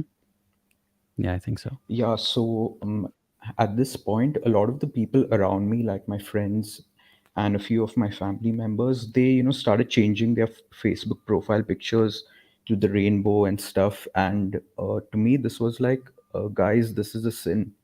Why why you endorsing this? And yeah, the Hmm. Bible says that it's wrong. And they were like, yeah, but people should be able to live however they want to live and stuff. And yeah, and I mean that was the first thing that made me actually start questioning my beliefs, because up until this point, everyone around me would just be like, they would always adhere to the Bible or biblical teachings and not really say anything against the religion. So this was the first point at which it made me doubt the religion. The second thing would be when I found out about the sexual abuse that takes place in the Catholic Church, especially during the Middle Ages. I'm pretty sure you're familiar with that, right? I've heard about it, but you probably know about it more than I do. Yes.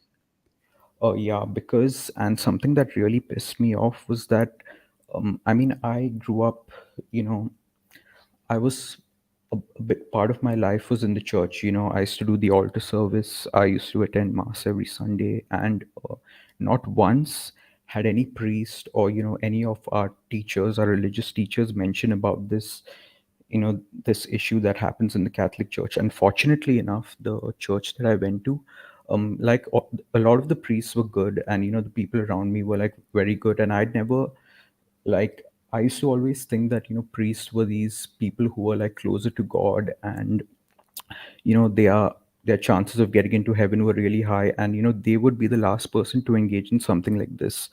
So when I actually read about it on the internet, and when I did, I mean, I was like, how could this be true and stuff. And yeah, that was something that really gave it away. I mean, and then obviously, as I grew older, I met people from different faiths and stuff, and they all give these same arguments about their religion. My religion is true because of this.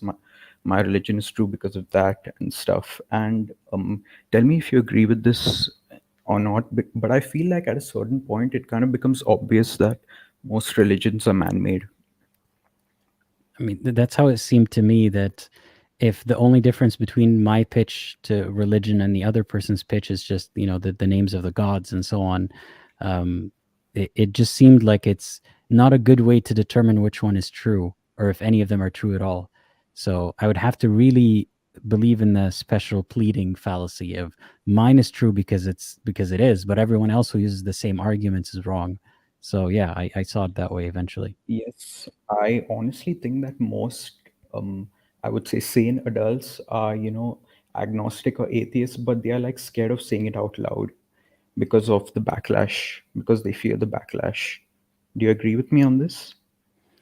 I I don't know if I would say that so confidently, that most sane adults are agnostic but secret about it, because that feels like the accusation of like in Islam. There's this accusation that all sane adults who don't believe or who have left Islam are they believe but they're secret about it.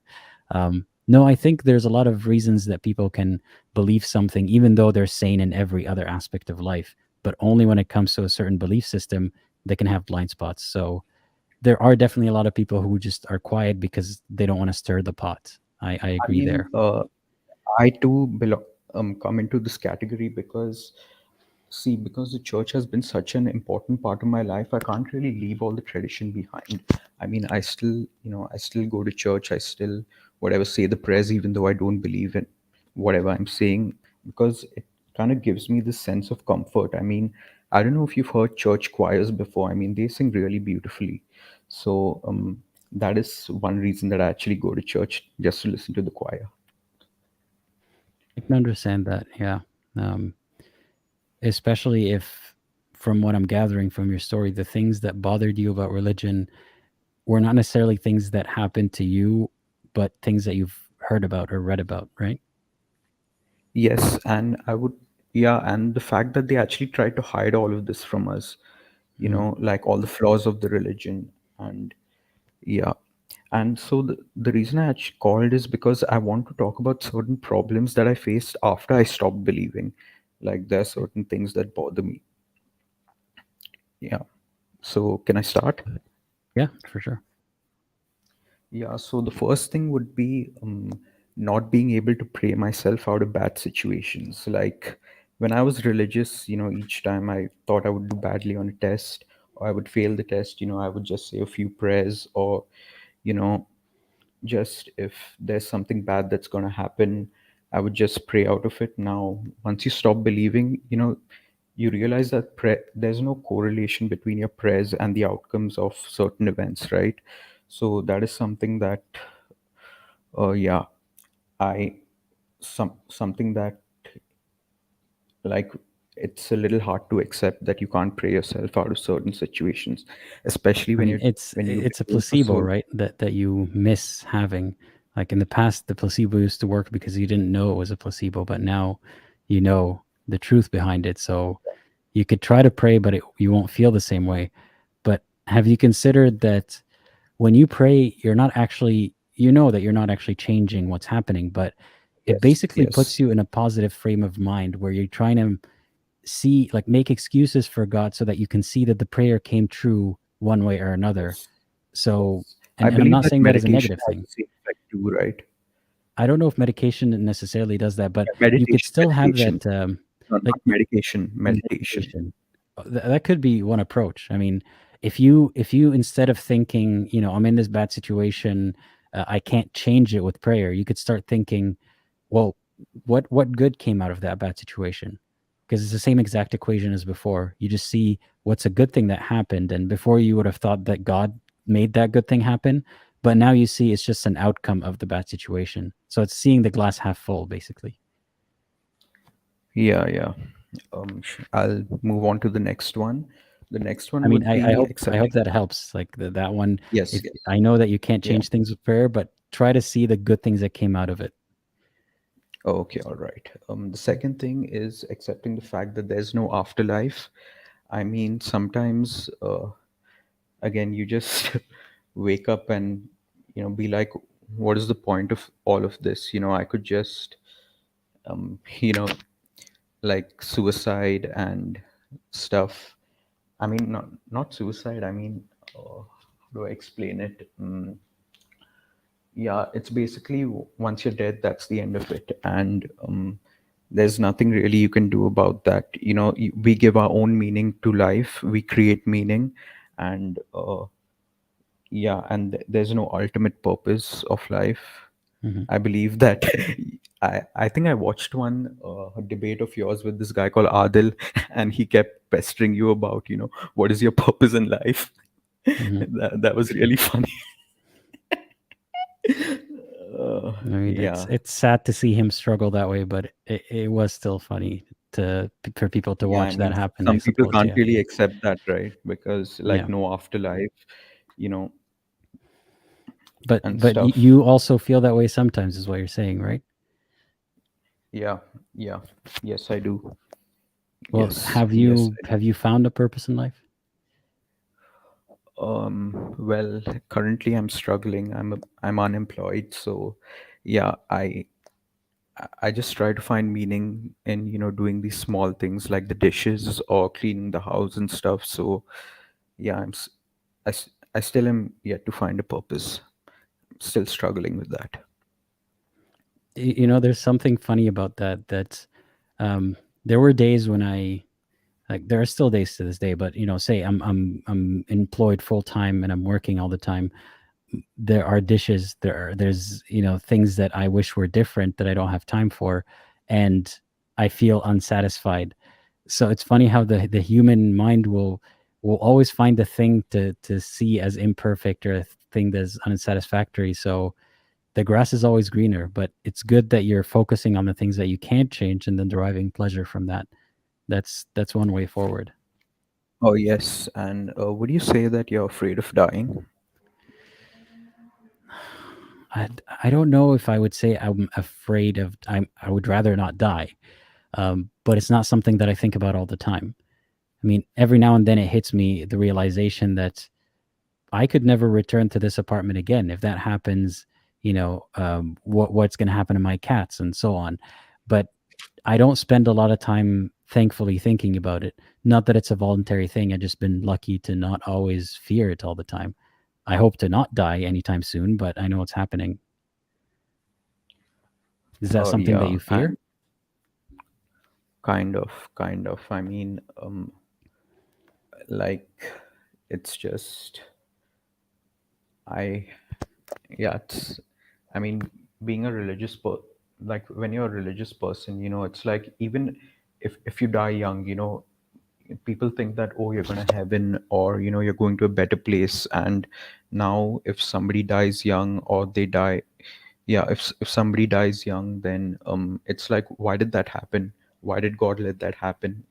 Hmm. um I mean, you can't really rationalize these things if somebody has a horrible death, even though they didn't do anything wrong. So yeah, that is something that, if there's no afterlife, then it doesn't really make sense, why bad things happen to good people. I mean, that's something that's difficult to come to terms with, is that there is no rhyme or reason to why things happen, Yes, yes, yes, unfortunately. yes. But it's I mean, I'll give you my experience.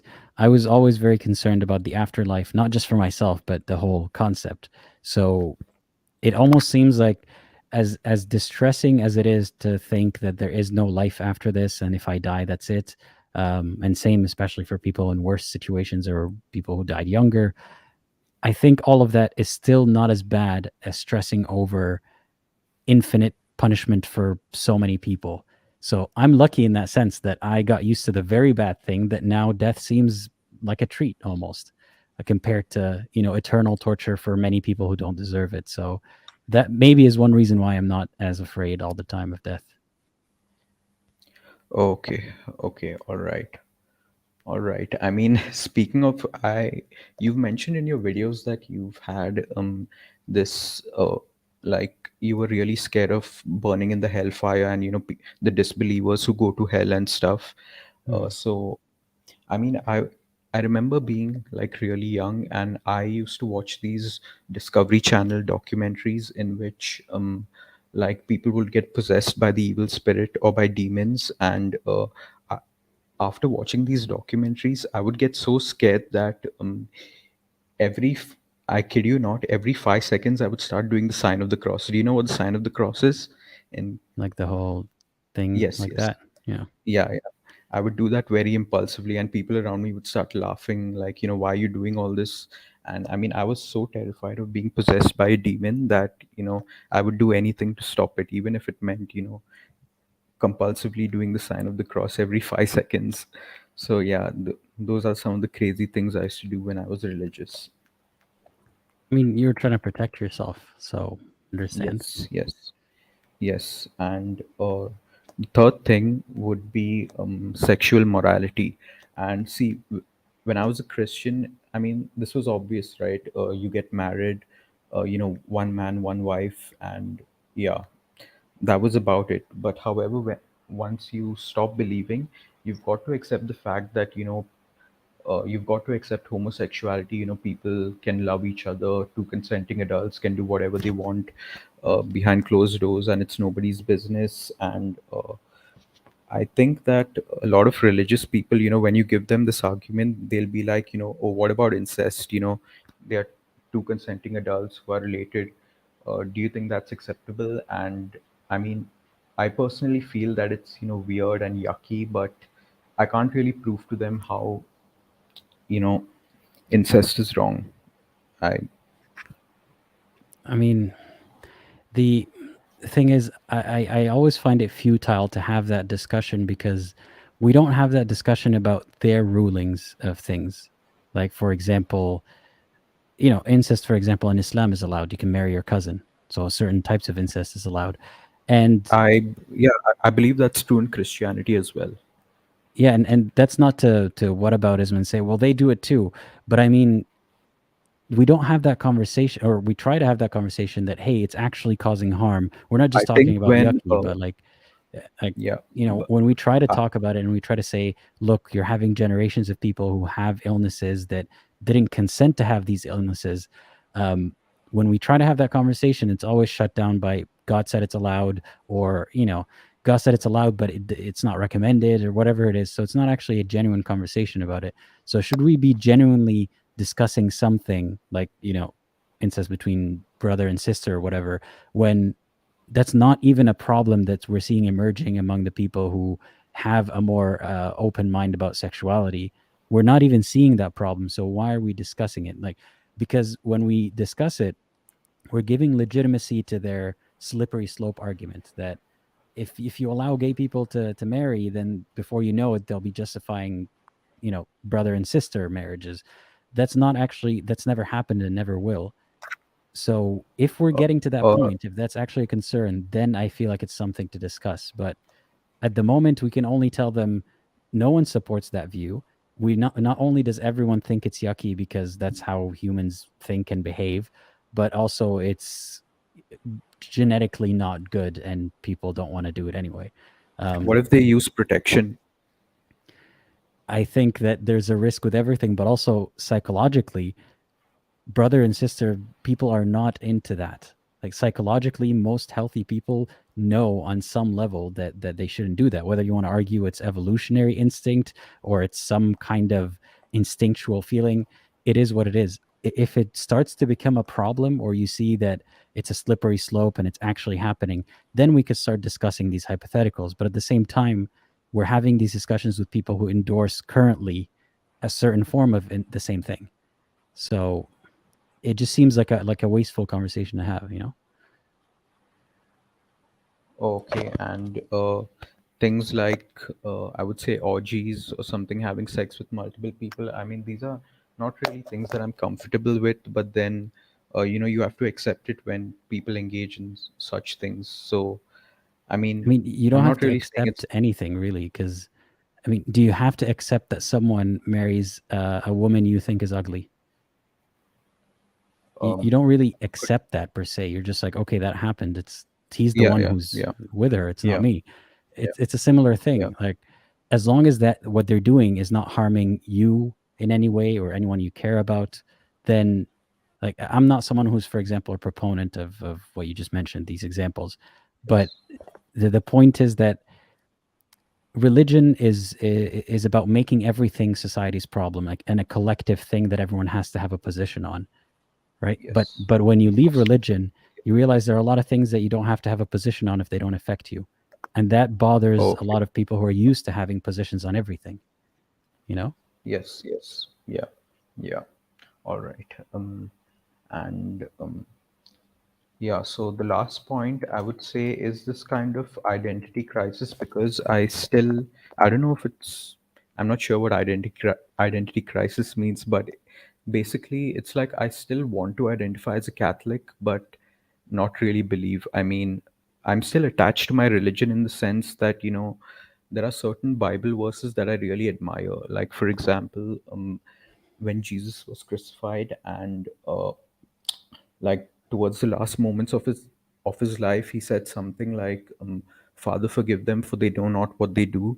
And this is something that really touches me. A man who's on the verge of death and people are torturing him, and he still has the heart to say, Father, forgive them, for they know not what they do. So these are some things that I actually really admire about the religion. I mean, just because I don't believe in it does not mean I can see the good that um, that the good that it gives. And um yeah, so it's just this kind of fight inside myself, because on on one hand, I'm like really attached to the religion, certain parts of the religion that have actually shaped my personality, um like forgiveness, for example, or like Jesus says, turn the other cheek. And even though I don't believe that Jesus is God, or he's anything divine, I really admire Jesus as like, what do you say, a character or something. So yeah,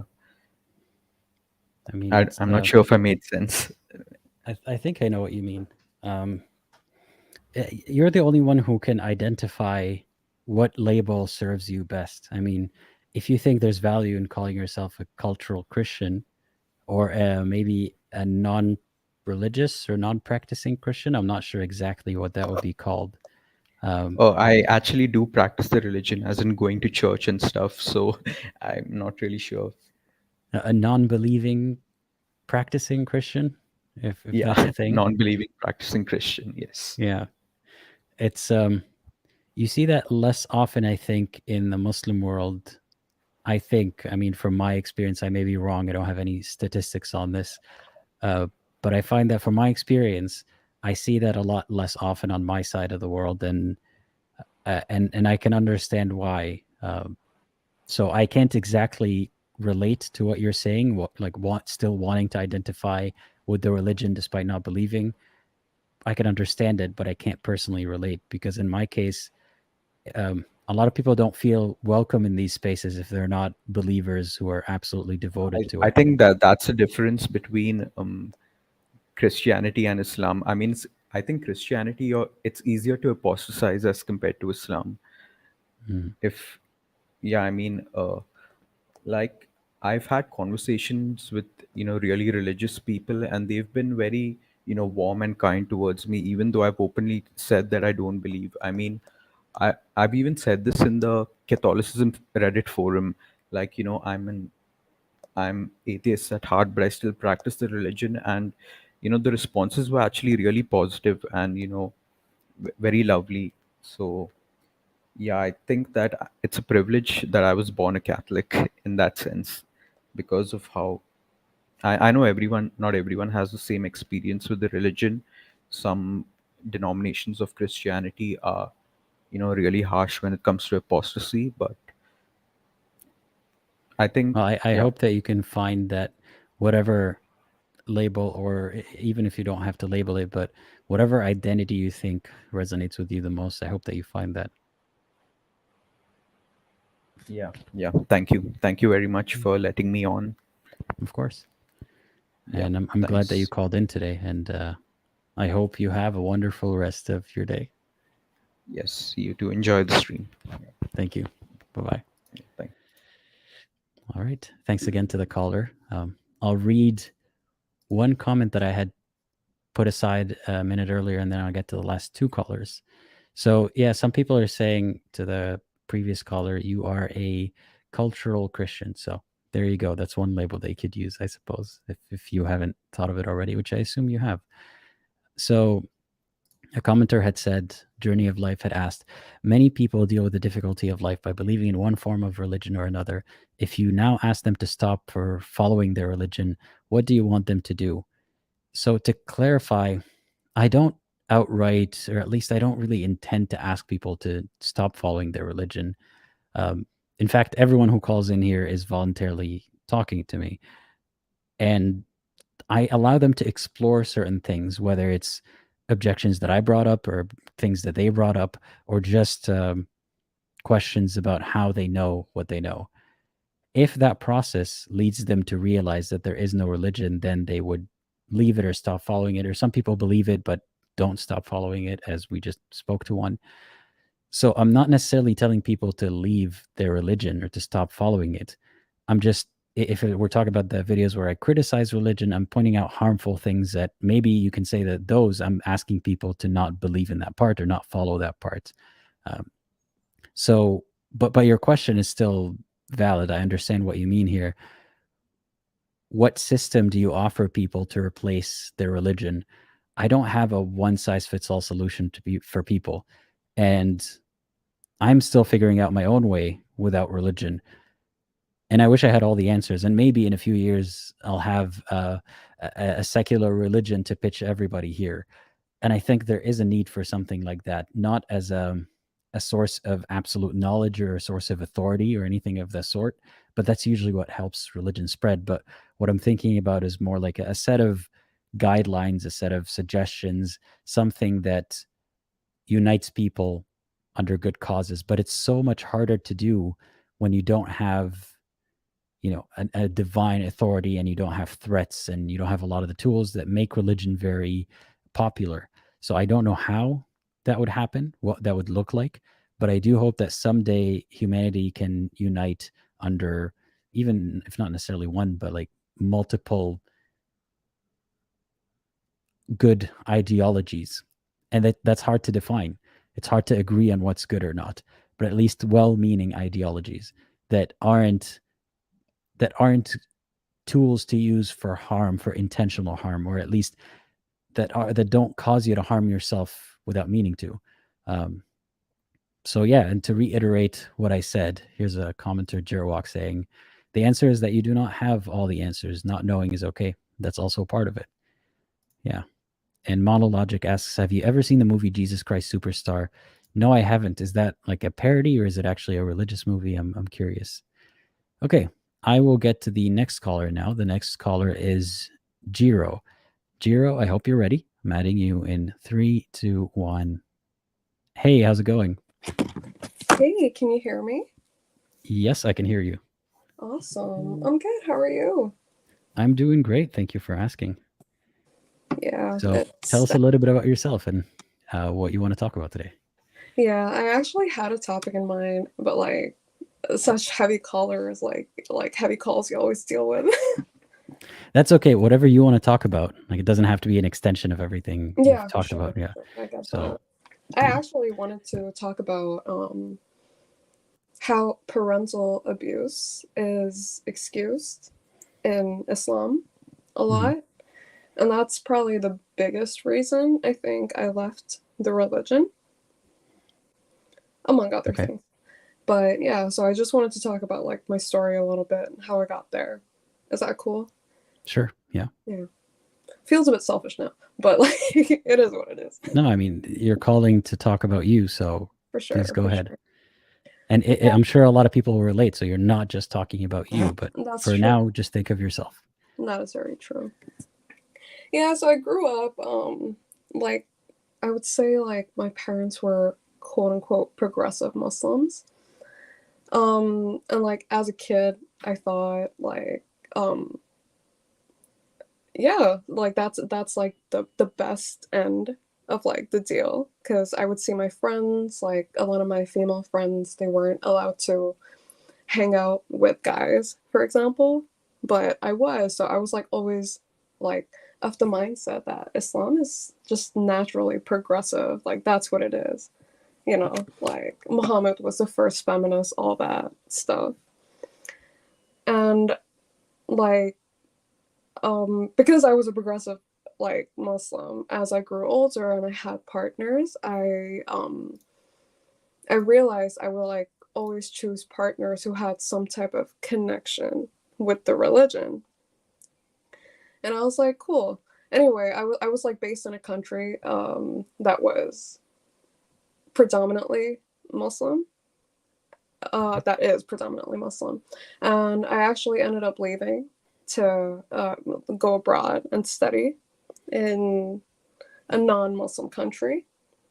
And even over there, I was like, you know, again, it's like the whole partners thing. Like I would specifically just, for some reason, be quote unquote attracted to like Muslim partners.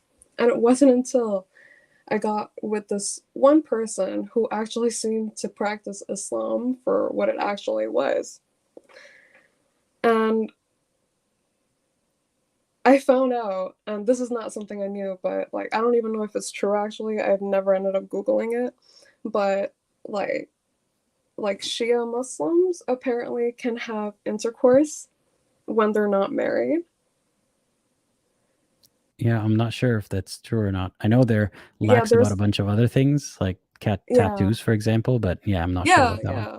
I thought like there's like some like dua or something that they say before it, and like once, like I'm sorry if this is like too R-rated, but once like the man finishes, Mhm. like cool, like now you can't have intercourse.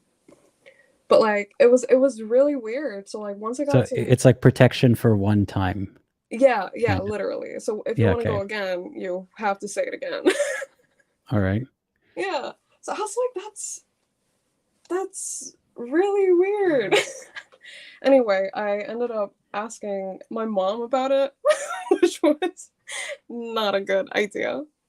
But at the time, I thought, like, oh, my mom's like chill. I can talk to her about stuff like this. But, like, that's like one of the first times as an adult that I kind of saw her go kind of crazy. Wait, are you from a Shia background or? No, I'm not. I'm Okay. not, but like my mom, I thought had knowledge about this stuff. Like I'm Mm. still like talking about like late teens, early 20s. Like I'm like I still think, okay, my parents know what Islam is because they're so chill and they're still vibing like Deen and Dunya. You know what I mean? Yeah. Yeah. So she was upset by that question? She was upset by the question, and I was like, I'm not actually like I was living a double life, but like not to that extent. Anyway, So she was upset by the suggestion that this could be Islamic, is what you mean? yes, yeah. Okay. Anyway, like that's like besides the point. I think like after that, like I thought this guy's just, doesn't really like me for me. Whatever. I left him. I went to my home country for like Christmas break, right? Mm-hmm. And like something weird happened. I'm not gonna like say what it actually was. Actually, I can. You guys don't know me. Anyway, like something happened like within the family. There was a family member who suddenly showed up on our doorstep with a newborn baby. And my mother only has daughters, and this child was, assigned male at birth. Mm-hmm. And my mom has always like made us feel really inadequate for being like, she'll play the feminist card, but then go like, but don't be too career oriented. Men don't like that. oh, Mhm. like earn money, but don't earn more than whatever your husband. Like, you can do what you want, but make sure you still look attractive. And I'm like, okay. Mhm. Anyway, so when she was presented with this, and it was like during Christmas, like literally on Christmas Day, and like the way this family member said it to her, like, God gave me a baby for you. Like, Wait, is this a baby Jesus story, or your mom is gonna adopt that kid? so she kind of took it as a baby Jesus story. Okay. Like, she was like, this baby, like the mother apparently left the baby in the hospital. She gave birth, dipped, and like this family member, like this baby was, by the way, I should mention, this family member, he wasn't admitting it, but the baby was born out of adultery. But that did not Wait, affect adultery or wedlock? Like, we're talking unmarried, or someone is married and they're cheating? unmarried. Oh, so Is like that out of adultery? wedlock then. Oh, wedlock. Oops. I think Sorry. adultery is when like there's cheating involved or something. Oh, okay. But I don't know the terminal. I thought it was let's the just same. say the child, like their parents are not married. Yeah. The parents were not married, yeah. And like my parents are older, so like it was just a whole thing. It was really emotional. My mom's like, yeah, we're gonna keep the baby. Like, it's gonna be our baby now. It's my baby. And it's just, I'd never seen her like that. And I was like, this can't be right. Like, this isn't something that's happening. It was just like no regard for her actual children or anything. And at this point, I'm still religious, like progressive religious. Wait, is Like, she I'm even still religiously allowed to adopt that kid? see. That's why my dad was against it, and Okay. like like it's all this like BS about like, oh, we'll get like a family member to like breastfeed this baby, and it's like nobody's pregnant right now. I know, like, okay, I'm sorry, I'm using like humor to like, it was a really emotional situation. That is hilarious. I mean, when you look at it from the outside, I mean, the Yeah, fact that Muslims believe that, or at least most of them are supposed to believe that, if a woman breastfeeds a kid for however long, he becomes a family member. yeah, I'm sorry, it's just a little funny to me that your dad is saying you can't adopt because Islamically you can't, but I bet he's also thinking, what the hell? I didn't consent to having a baby. Like, yeah. Like and it now was now he feels what women feel like when they're forced to have kids. literally, yeah, abortion rights too. Anyway, but yeah, it was like it was really intense, especially because this was like 1 week before I was gonna be going back to university, like flying out of the Mhm. country. And like, because I was the one who was actually kind of like talking sane. I'm the oldest child, so I'm like, hey, look, realistically, once this child starts growing up, I'm gonna be the one who has to take care of him because you guys are old, right? Mhm. Or like older. Right. And like the things that my mom said to me after that, like, hey, like you can't say that stuff to your child. Like, you just don't want me to be happy. You just wish I would die right now. Like, all that stuff. And this has been happening since I was a kid. Like, literally since I was a kid. And I didn't realize it was something that wasn't normal. To me, it was Mhm. my normal. This is something parents say to their kids. But Right. I'll get to the point I was trying to make, but I want to tell the story first. But I was like, cool, whatever. I zapped out of the country, and this entire stuff is still going on. Eventually, like, my siblings that were back home managed to somehow convince my mother to give this baby up for adoption to a family that actually will be able to care for him the way he needs to be as like a baby, right? Mhm. Not as And an afterthought and like an not adopted as an pet, afterthought, basically. exactly. Yeah. Like, the justifications that my mom would give would be like, oh, like, like, he'll be here for a week, then he'll go to like your uncle's house for a week, and then like I'm like, what kind of messed up family system is this child going to grow up in? Like, you're not even thinking of the baby. You're just thinking of your desire to have a son, because for some reason in Islam, like, having a son is like, I don't even know if it's religious or cultural actually, but I'm just assuming because of the role of women in Islam, it's probably religious. Which part of it exactly? Like having a son, like you know, your legacy is carried on, that type of stuff. It's Islam doesn't explicitly say that, having a son is better than having a daughter, but there are a lot of things in how I'm sure women see other women treated them themselves that they would prefer to have a son for many reasons that secondarily are caused by Islam, So Islam's not directly saying it's better to have a son than a daughter, but it's Yeah. showing them a world where it would be better to have at least one son, Absolutely. Yeah. Yeah.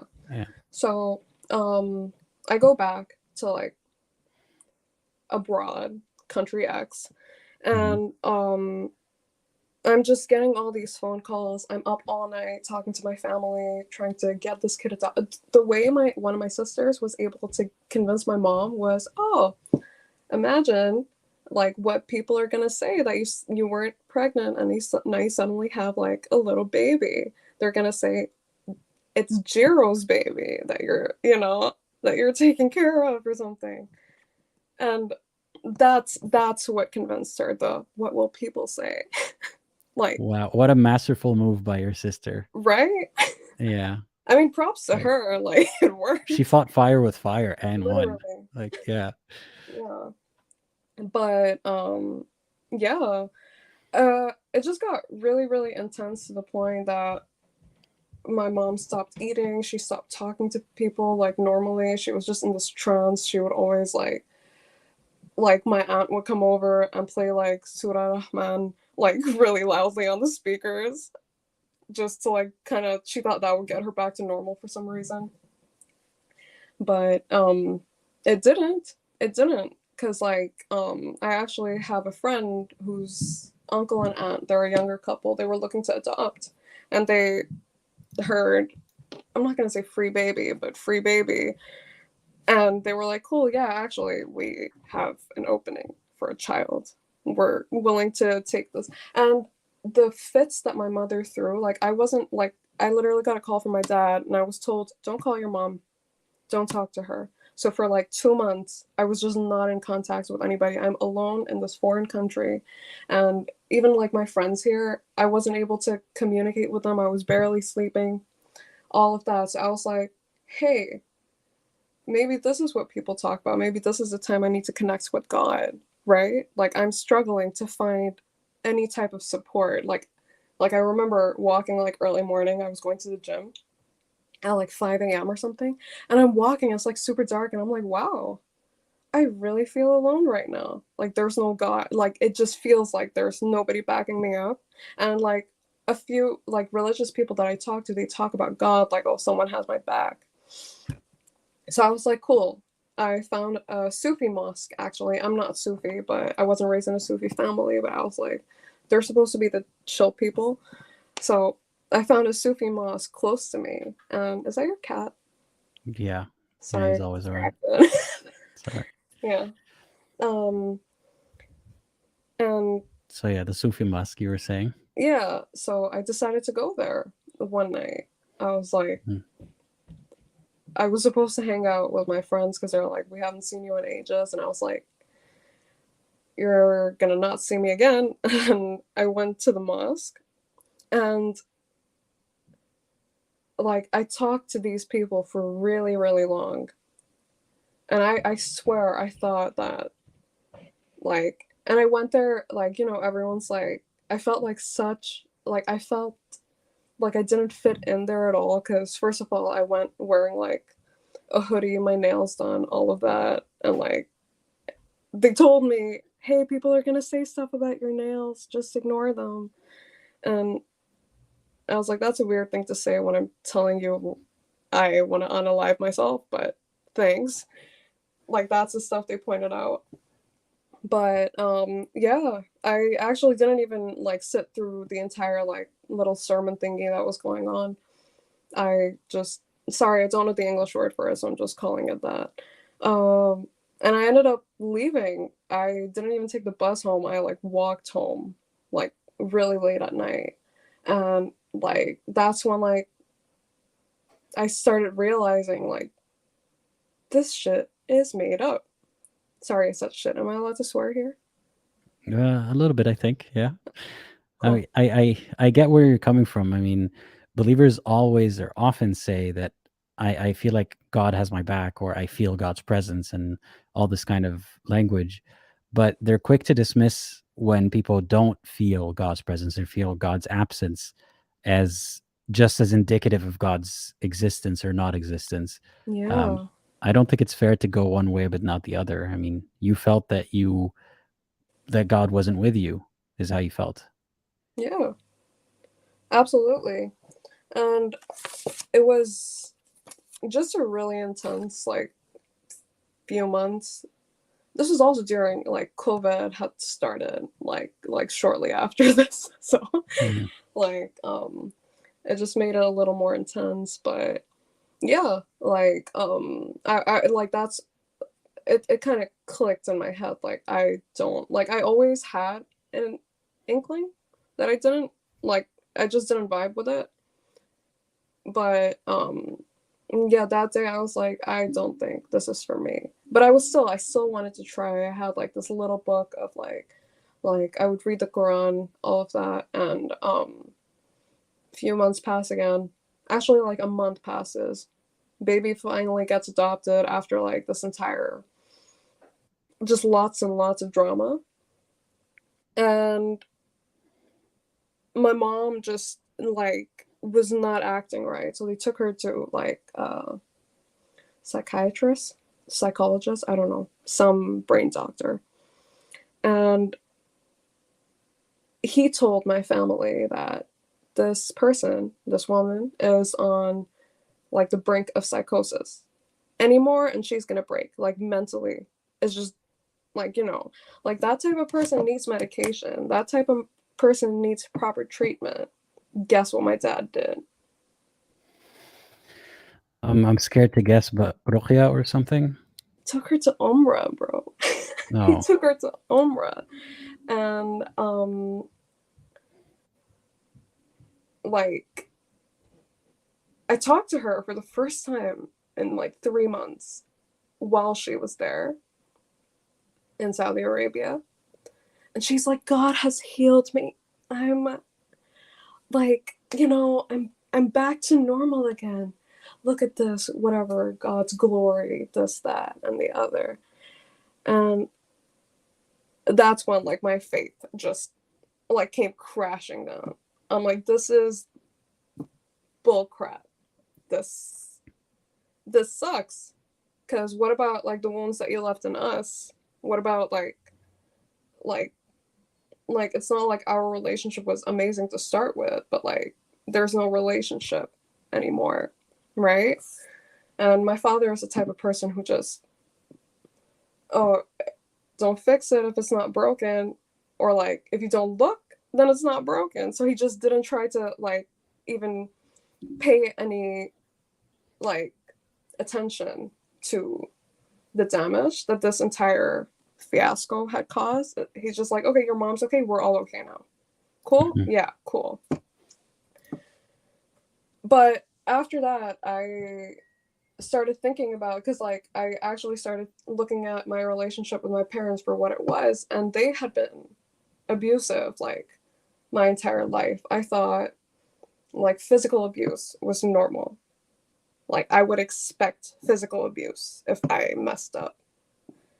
And like the bad kind. Like we got bruises, we got bones never got broken. That's like progress, I guess. But all of that, like verbal abuse was always there, emotional abuse was always there, stonewalling, all that stuff. And to this day, like the stuff that my parents hide behind is, but like look at the rank at which God puts like, parents. And they always quote that one hadith which goes like, you know, Muhammad says mother 3 times and like father the 4th time. Do you know what I'm talking about? Sorry, repeat the hadith. Muhammad did what?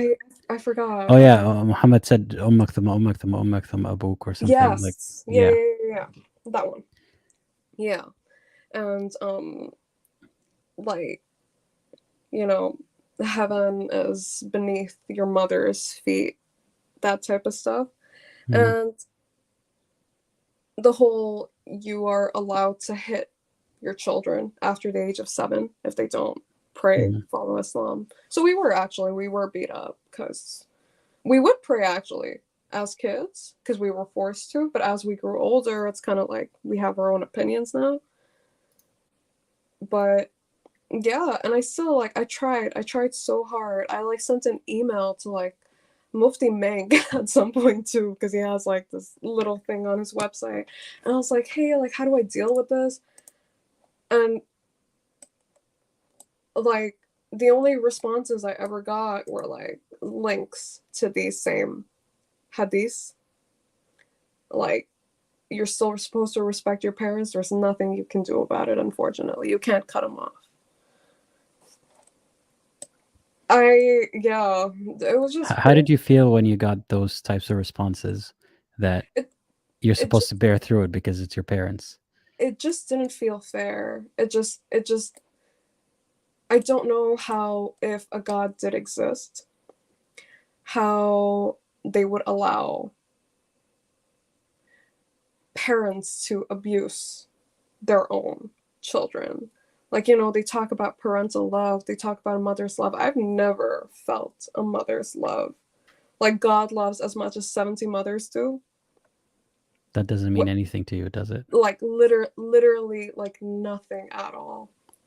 This is so funny that I'm talking to you right now because I'm actually flying out tomorrow to see my family after a year, right? But yeah. And I mean, that sounds. I know that a lot of people. I mean, there's a lot that I want to say, but it's not really something that you necessarily like. I'm saying to you, but there's a lot that I want to say about Islam's involvement in this and all that stuff. But I just want to say that I'm sorry that you went through all this, and don't waste time arguing with people about how much of this is culture or religion. Like, there's a lot of things that I want to say about that, but don't let that be the focus of, your healing journey. Is arguing with people about who's at fault here. Just, I hope you figure out a way to find your peace. For sure. Like, I've done a lot. Like I said, this is like older stuff. It's more like my siblings now are the ones who are still stuck in that house. I've been out of there for a bit. I'm financially independent. Yet, I can't tell them about like my haram relationship. You know what I mean? Like, I have people in my life, all of that, but I just can't tell them because I'm afraid of what they'll do to my siblings for that. Like, they still haven't got the opportunity to whatever spread their wings, as they say, right? But yeah, I came across like after that I started watching a lot of videos, Mass Arab, Apostate Prophet, you guys, Nuria, Infidel Noodle, all these people, right? The classics, I guess. I'm among the classics now. That's oh, interesting. heck That's yeah, dude. Yeah. Yeah, big time. Thanks, I suppose. I'm actually curious. Do you remember how you came across my channel? I think you were just like the algorithm did something right for a change. Like, that's because I prayed to the algorithm gods and it worked. Yes, it worked. There you go. Yeah. Maybe the gods do exist. Yeah. They're just in the YouTube algorithm. But yeah, I actually discovered you on YouTube. I'm not on TikTok. Yeah, for like a lot of reasons. But I think I was watching an Apostate Prophet video, and then you were right there, and I was like, oh, I just clicked on your channel because I just thought it was like in the background. I just thought it said Apostate Prophet, and then you started talking. I'm like, that's not him. And it was. Yeah, common mistake. The handsome one's me. The other one's him. Okay. Cool. I'm Who's just having kidding. mom? I'm just kidding. Yeah. Yeah. Um, But whatever reason, I'm glad that you found this channel, and I'm glad that you've passed a lot of these struggles. And I know that's not the end of the road for you. I know that it could yeah. still be very anxiety inducing to go see them tomorrow, even though you're kind of out in the clear to some extent. Yeah, Yeah. for sure. I guess I just feel like I know a lot of stuff is talked about in like the ex-Muslim community. Actually, I see a lot of these posts on like the subreddit. I don't know if you like, I haven't been creep there in a while. in So. there. Yeah, I haven't been there in a bit either, but I would always see like a lot of like queer ex-Muslims like talk about their struggles with parents, and there will only be like a few posts from like people who weren't part of the queer community, and like that's fine. Like I just like I wish more people just talked about, like, maybe it's a good thing that not a lot of people like experience abuse in that way, but I feel like I more don't think people. that's the case. I mean, a lot of Yeah, people on that, subreddit and other places, they do say that they've experienced that. It's yeah, just that it's not something that's talked about in public as much, of because course. the general sentiment in Muslim communities is, well, the parents, and especially the dad, like they're the judges in their own household. That's their domain. Yeah, So you kind of don't pry into that. yeah, yeah. It's just, yeah, it really, like, every time I hear what Islam says about parents and respecting your parents and all of that, I just like, and we have a family group chat, and my mom will just send those, like, the Facebook images, like a screenshot of that with like a hadith on it. And I'm like, I really dislike that. Like, even when I've tried to tell her, but like, you don't, like, you could do this, or you could do that, or maybe you could try not hitting us, me, a grown ass adult, dude. Right? Like, it's just embarrassing at some point. But yeah, that's people Oh, out there who experience this. You're not alone. Like, there is a way out for sure. I guess, like, I am an example of that. yeah. But the wounds are tough to heal. Like, in my own like personal relationships, all of that, even my relationship with my siblings, there was so much work to be done, because the only stuff I was exposed to as a kid were these two grown-ups acting like bullies to little kids. Yeah. I'm glad that you're healing and you're past, the worst of it. And I can promise you that there's a lot more noise about it now than there ever used to be. So hopefully the next generations, at least, things are changing for them. Yeah. I hope that's true. I do meet a lot of people from like my generation and younger who are still of the same mindset as like my parents, right? Yeah. And that really makes me sad. We have so much information out there these days. That's a privilege, actually, compared to what like the generations before us had. Like, we don't have to sift through books in a library. We can just Google it. But We have. unfortunately, so can the bad ideas. They Oh can yeah, that's the disseminate one just reason as I'm not on easily. TikTok. It's just Yeah. once you get on the wrong side of it, it's just they feed it to you like it's a fact. Yeah. Yeah. So yeah, Yeah. thank you But for what you do though. Like, it's really, like, I honestly like learned about so much. Oh yeah, friendly ex-Muslim, I didn't even mention. That's also a classic. Yes. Yeah. Yeah, I've learned a lot by watching your videos. I actually started taking notes at some point, because I was like, maybe in like a few years when my siblings are independent, I'll bring out this document and I'll have all this stuff. But yeah, until then, I sit, I learn, and I heal. That's all I can do. I'm happy to hear that. And I hope Yeah. you're also taking notes of the sources, right? Oh That I'm yeah, of mentioning. course. Of course, because I want to make it clear. I want people to use me as a beginning to their research too. Of course. Yeah, because I do my best at vetting all my information, but I also want you to do your digging. But I'm happy to hear that I'm able to help you somehow. And I hope things continue to get better for you. And I hope that trip, goes better than you're expecting it to. Thanks. That's Yeah. actually really sweet. I hope it does too. Yeah. And also, like, this is like besides the point I was trying to make, but one of the first, I'm like a visual artist, so I've been drawing since I was 2 years old, and I would hear it all the time from people that you're gonna have to give life to these on the day of judgment, all these drawings, and I'm like this weird ass clown that I'm making, like what? Yeah, he goes to hell. He scares the people in hell. Like literally. And then, like, when I would hear that, like, people would say it to scare me, but I'd be like, yo, that is so freaking cool.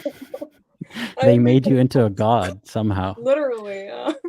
But that is something I still hear because I'm, like, unfortunately for other people, the field that I'm in is completely artistic, so oops, I guess. Oops, you're creating more characters in the afterlife. Yeah, didn't do, like, the job they wanted me to, I guess. Yeah. But yeah. Anyway, thanks for having me on. Of course. And Thanks for I hope you have a great... coming. Yeah, sorry, my cat feeder just went off and my cats are going crazy. No worries. Yeah, happy you were here, and I hope you have a great rest of your day. Thanks. You too. Peace. Bye-bye. Bye. All right. Thanks again to the caller. I'll read some comments and I'll just give my final thoughts on them and the last topic. And unfortunately, I can't take the last caller because I do have to go, but I'm happy to take you first next time if you're able to join. So Rationality Seeker is saying, why is she so funny? I think, and I can relate to her a lot. I think a lot of us deal with trouble with humor. So she's very funny. I think she's went through a lot, so it kind of checks out. But that's not for me to determine. That's just a hypothesis of mine. So I want to talk about this sentiment here. This person, Wild X Element, says, why does no one on this live ever give valid arguments? And this is no argument against Islam. This is purely culture. So maybe it was clearer when I had live streams that were not generic, right? I had live streams like, why do you believe? Or ex-Muslims call in and share. This is kind of a mishmash of both. So I've had believers and non-believers today.